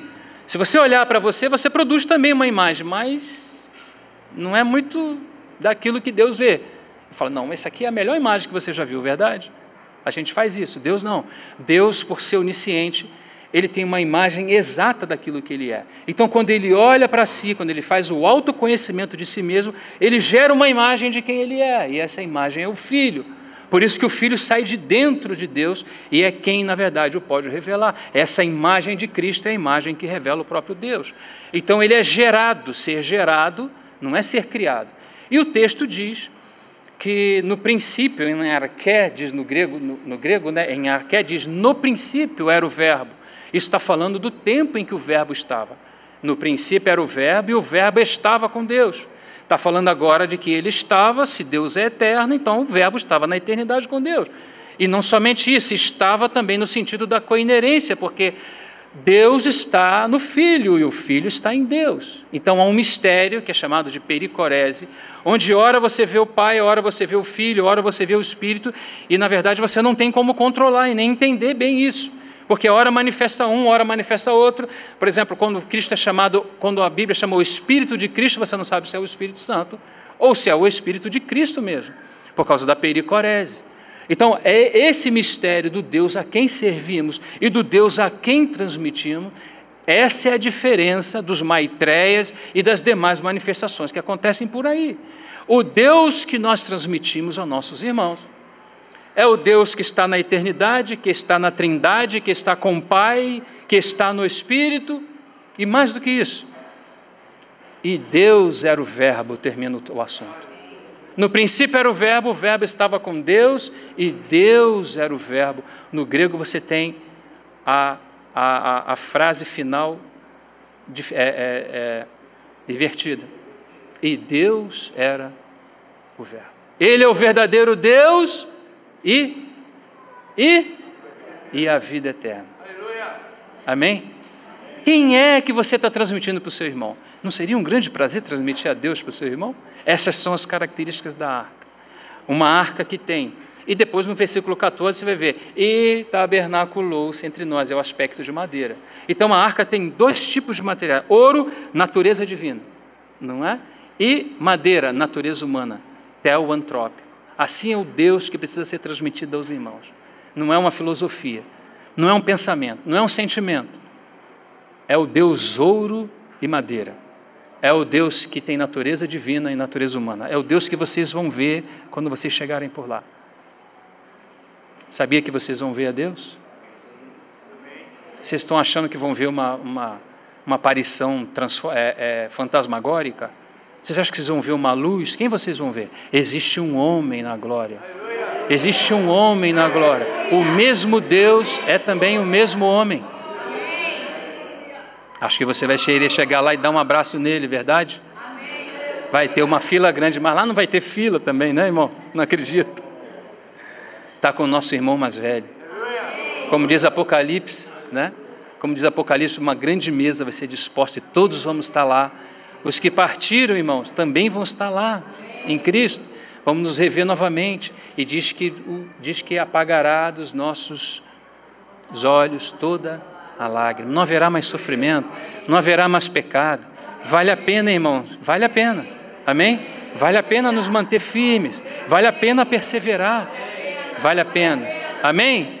Bendito seja o Senhor. Não vai demorar, irmãos, é rápido, já está chegando a hora. Fica tranquilo, se mantém firme. O Senhor é contigo. E se mantém naquilo que Ele te colocou, na edificação da sua casa. Transmita esse Cristo verdadeiro para os seus irmãos. Saia de toda filosofia, saia das coisas que são interessantes, que são alegres. Nós não precisamos dessas coisas, nós precisamos do modelo, sermos fiéis ao modelo que nos foi transferido, para que nossos irmãos sejam edificados adequadamente.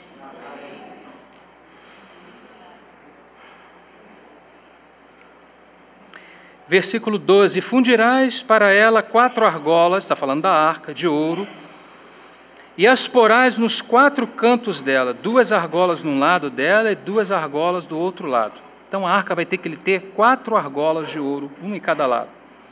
E farás varas de madeira de acácia ou de cetim, e as cobrirás com ouro. E meterás as varas nas argolas aos lados da arca, para se levar com elas a arca. As varas, preste atenção nesse versículo 15, irmão, guarda no teu coração. As varas estarão nas argolas da arca, e não se tirarão dela. Que coisa maravilhosa é essa expressão para nós. O Senhor pede para que seja providenciado nas extremidades da arca, dos 2 lados, argolas, e depois varas de madeira de acácia com revestimento de ouro. E essas varas serão levantadas por 4 levitas, que levarão o peso da arca sobre o coração, os ombros que pesam sobre o coração. E diz que se deve fazer isso constantemente. As varas não podem sair daí. O que isso significa para nós? Que nós temos que levar o peso do testemunho por onde quer que formos. O peso do testemunho não são nas reuniões. Esse pode ser o lugar de menor expressão. O peso do testemunho está no lugar onde você estuda. O peso do testemunho está no lugar onde você trabalha, está na universidade, está nos seus relacionamentos, está na sua casa com a sua mulher, onde ninguém vê nada, no seu quarto, o seu esposo com a sua esposa com o seu marido. Não pode tirar o peso que precisa pesar sobre o coração, sobre os ombros e o coração. É interessante que as varas, elas são de madeira, e nós poderíamos dizer: Senhor, mas como vamos levar um peso da tua arca? Levar o peso do testemunho de Cristo sobre os ombros? Como pode ser isso? É interessante que aparecem os 2 materiais. Um é a madeira e o outro é o ouro. Se fosse só a madeira, seria muito difícil para a natureza humana poder carregar isso. Mas a madeira está revestida com ouro. Então o ouro fala da natureza divina. Isso quer dizer que o Senhor está nos ajudando a levar o peso da arca. A natureza divina está cobrindo a natureza humana. O ouro está cobrindo a madeira de acácia, para que a gente possa ter sobre o coração o peso do Senhor e carregarmos essa arca sozinhos. É isso? Graças a Deus vocês não deram amém. Eu acho que eu já posso terminar o compartilhar. Carregarmos juntos. Juntos.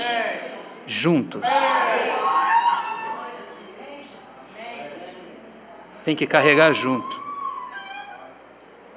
São 4 levitas. Tem que carregar junto. Carregar junto o peso da arca não é brincadeira. Mas o chamamento é para carregar junto. Bendito seja o Senhor.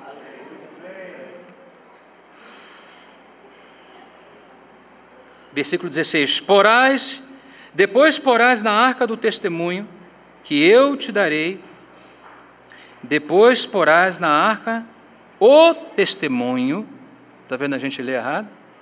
Porás na arca do testemunho, porás na arca o testemunho, que eu te darei. Hebreus, só para mencionar por causa do tempo, Hebreus 9, 3 e 4, fala do que é esse testemunho. Preste atenção e já estou terminando. Deus colocava um testemunho dentro dessa arca, que representa a Cristo, que são suas próprias características. E esse testemunho era, quem lembra? A vara de Arão, que floresceu, o maná e as tábuas da lei. Esses eram os três que ficavam dentro de um vaso que era colocado dentro da arca, segundo Hebreus. Olha que coisa tremenda, irmãos. Essa arca veio habitar no nosso espírito. E esse testemunho está no nosso espírito. Se não exercitar o espírito, se não tiver vida piedosa, não há testemunho, porque ele precisa sair, e ele sai desde o espírito.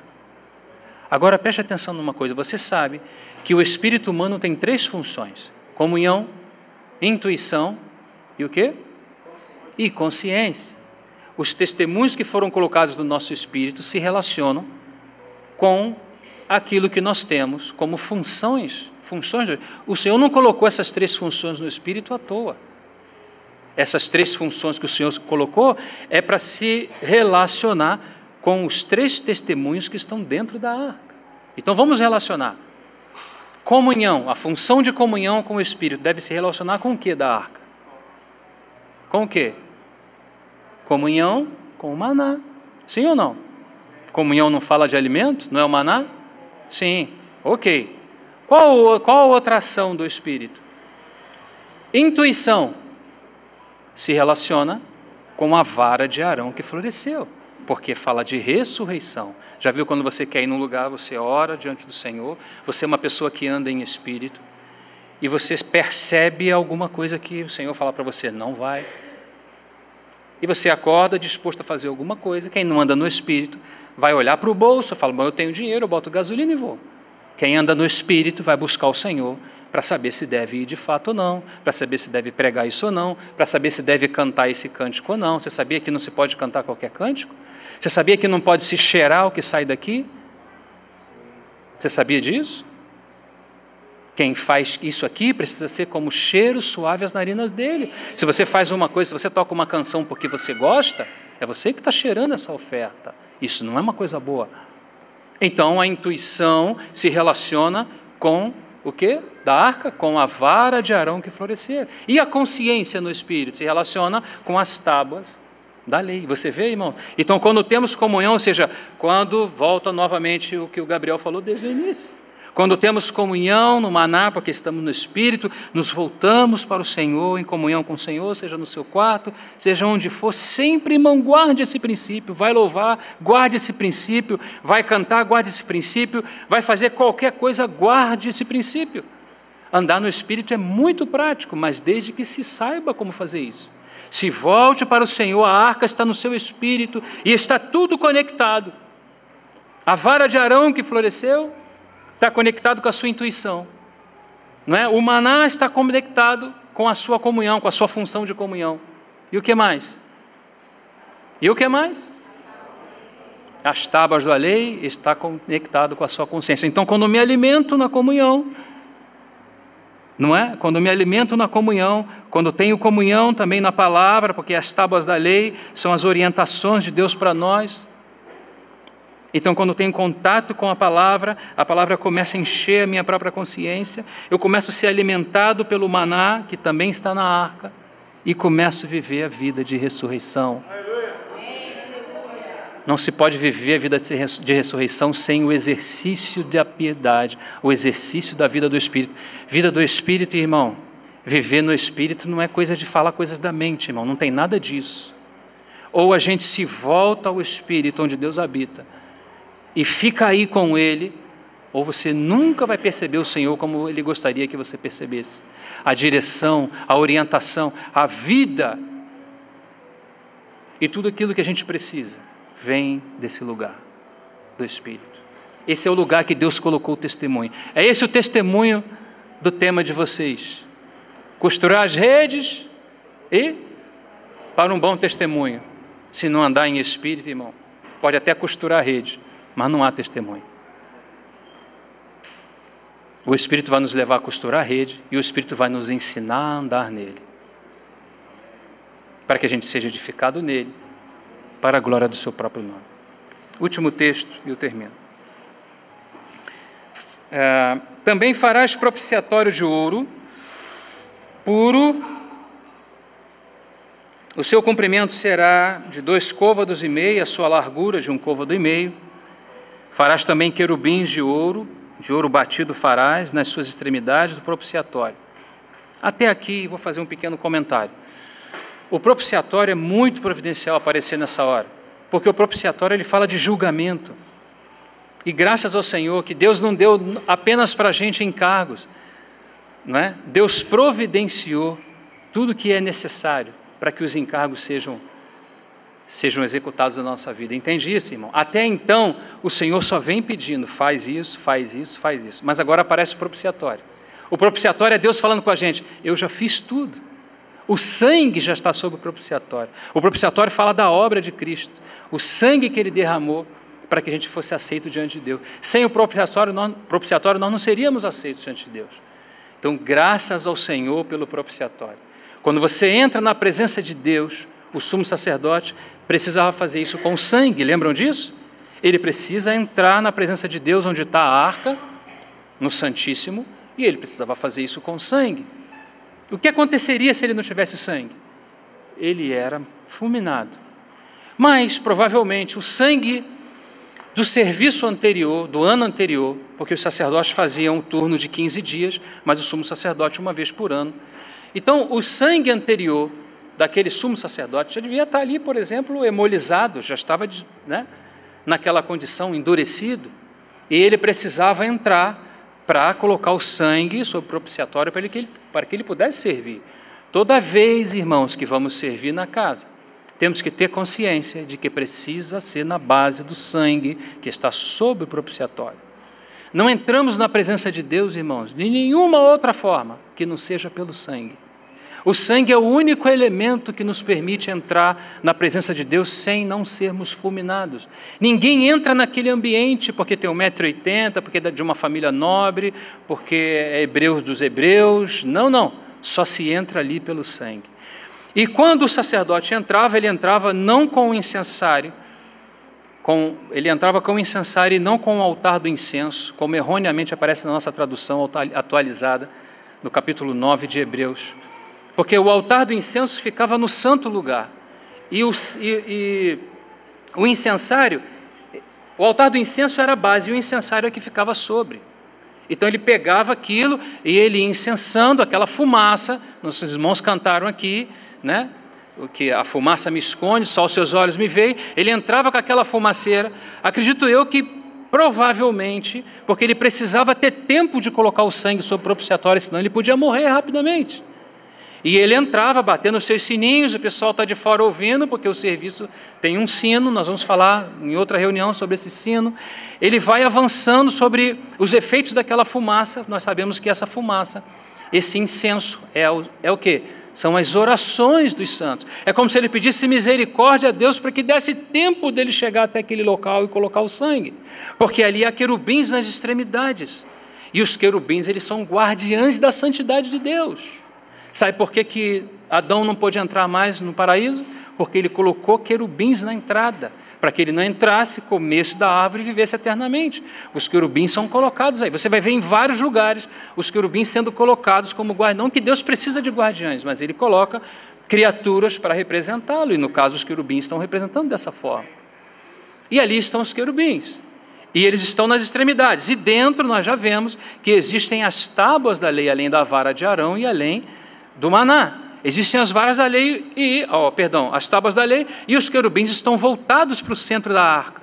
Então, quem entrar por aquela porta precisa estar identificado com a palavra. E não havia nenhum justo que quisera. Não havia nenhum justo naquela época. Quem entrasse ali seria fulminado. Então, ele entra com o incensário para chegar até a arca, para colocar o sangue sobre a arca, e quando joga o sangue sobre a arca, os querubins já não conseguem ver mais nada. Porque agora é o sangue que está colocado sobre a tampa da arca, sobre o propiciatório. E agora, ao olhar para aquela situação das tábuas da lei, e ver que mesmo que ele que está entrando não está em conformidade com a lei, existe um sangue que está sobre. E esse sangue é o sangue que nos habilita a chegar à sua presença. Ninguém chega à presença de Deus por cânticos, não. em absoluto. Ninguém chega à presença de Deus por isso, por aquilo ou por aquilo outro. Quando você entrar na presença de Deus, lembre-se do propiciatório. Um sangue foi derramado por você, e é por esse motivo que você está entrando. Você não entra por capacidade própria, por condição própria. Você entra, e se entrar, se é que não vai ficar lá fora, mas se você quer louvar, você precisa entrar. E para entrar você precisa entender que alguém derramou o sangue dele por você, porque senão Deus não te receberia, e o Senhor pode nos receber, porque há um sangue que está sob o propiciatório. A obra da cruz, a obra de Cristo, aquilo que Deus fez por nós. Agora nós podemos chegar com muita alegria diante do nosso Senhor, com temor, com tremor, mas também com muita alegria. Podemos entrar confiadamente. Às vezes a gente chega, não tem consciência, e aí chega, né? Não tem consciência, só tem consciência dos próprios pecados. Olha para si, mas não é para olhar para si. Olha o propiciatório, há sangue lá, foi aceito. O Senhor Jesus entrou como o primeiro, como precursor, ele foi aceito, e nós somos aceitos nele também. Bendito seja o nome do Senhor. Nós vamos ver na questão do sacrifício, como é maravilhoso o sacrifício de louvor, por exemplo. A gente não tem consciência, mas vamos ter, em nome de Jesus. Porque quanto mais consciência, mais você vai louvar. Quanto mais consciência, mais adoração. Quanto mais consciência. Se tem consciência só de si, difícil. Mas se tem consciência de si, mas se tem consciência dele, nós não somos absolutamente nada. Mas ele fez tudo para nós. E nos adentrou nessa realidade, para vivermos, para permanecermos e para estarmos com o nosso Senhor. Bendito seja o seu nome.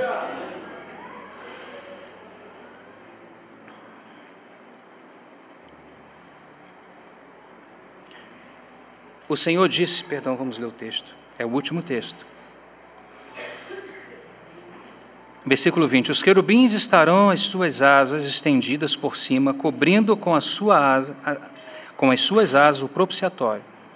As faces dele, uma de frente da outra, as faces dos querubins estarão voltadas para o propiciatório. Está vendo? Ele está olhando o propiciatório. Se não tiver sangue, vai morrer. O que aconteceu com Nadab e Abiú. E porás o propiciatório em cima da arca, depois que houver exposto na arca o testemunho que eu te darei. E ali virei, não em outro lugar, ali, a ti, e falarei contigo. Aonde, Senhor?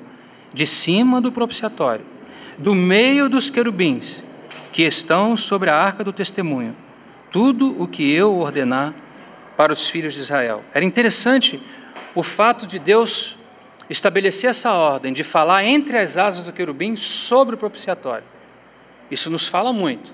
Deus não fala nas extremidades. Deus não fala em extremos.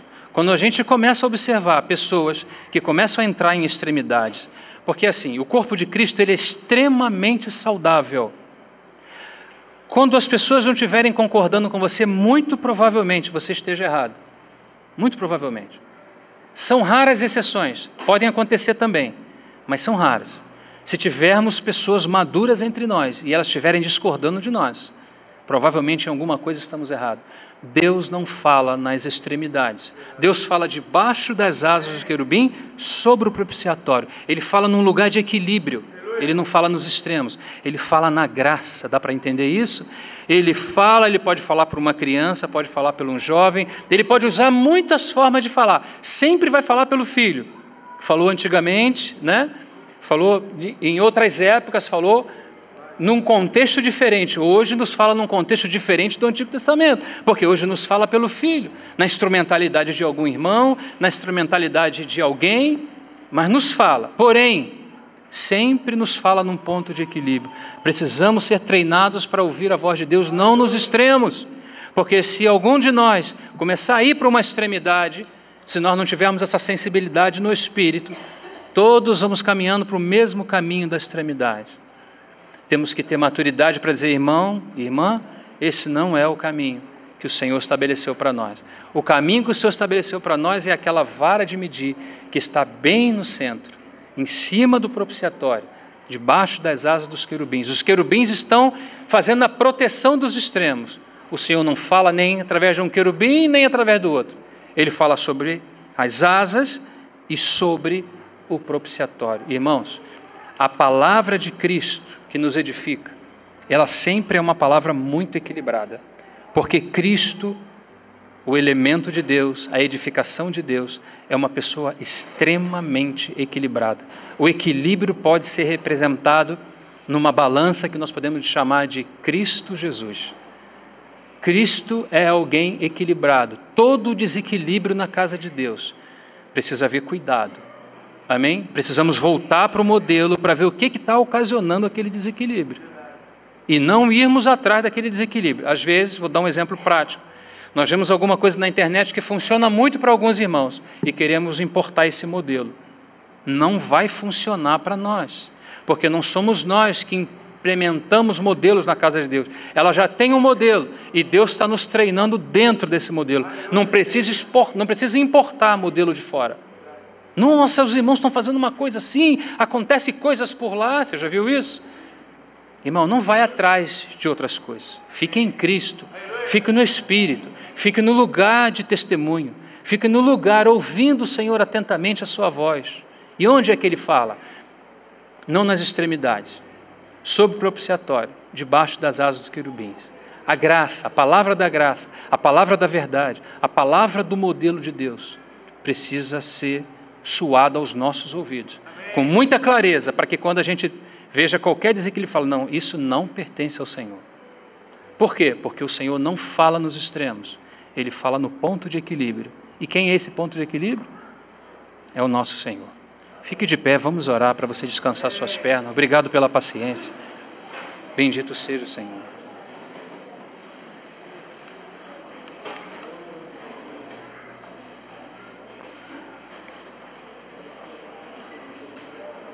Senhor, o Seu nome é bendito para sempre. Bendito seja o nome da Sua glória. Bendito seja para sempre o nome do nosso Deus. Aqui estamos, Senhor, aqui está a Sua palavra, aqui está o Seu povo e aqui está a Sua presença. Queremos tirar as sandálias dos nossos pés, porque esse lugar é santo. Queremos estar em Tua presença, percebendo o Senhor, percebendo o andar do Cordeiro e seguindo o Cordeiro por onde quer que Ele vá. Senhor, perdoa os nossos pecados cometidos diante da Tua santidade. Tenha compaixão de nós. Nós oramos nessa tarde para que a vontade que é feita nos céus desça para a terra. Seja feita a Tua vontade nas nossas vidas. Avança com o Teu propósito em cada um de nós. Edifica a Tua casa. Glorifica o Teu nome. Expressa-te a Ti mesmo na vida dos santos. Completa o Teu trabalho em nós. Nós oramos confiadamente, sabendo que Tu podes fazer além do que pedimos e pensamos. Tira-nos de nós mesmos. Ah, Senhor, passa à nossa frente e faça a Tua vontade. Nós oramos com gratidão em nosso coração por esse tempo que o Senhor nos proporcionou. Pedimos a Tua ajuda e o Teu socorro. Dizemos que sem Ti nada podemos fazer e que tudo podemos naquele que nos fortalece. Seja o Senhor a nossa fortaleza, seja o Senhor o nosso caminho, seja o Senhor o objeto do nosso olhar, seja o Senhor tudo em todos. Que o Seu nome seja glorificado para todo sempre. E oramos mais uma vez, Senhor, edifica-nos para a Tua glória, para a manifestação do conhecimento do Deus invisível. Ah, segue esse trabalho precioso em nós. Em nome de Jesus, nós oramos com gratidão no coração. Em Teu nome. Amém. Obrigado, irmãos.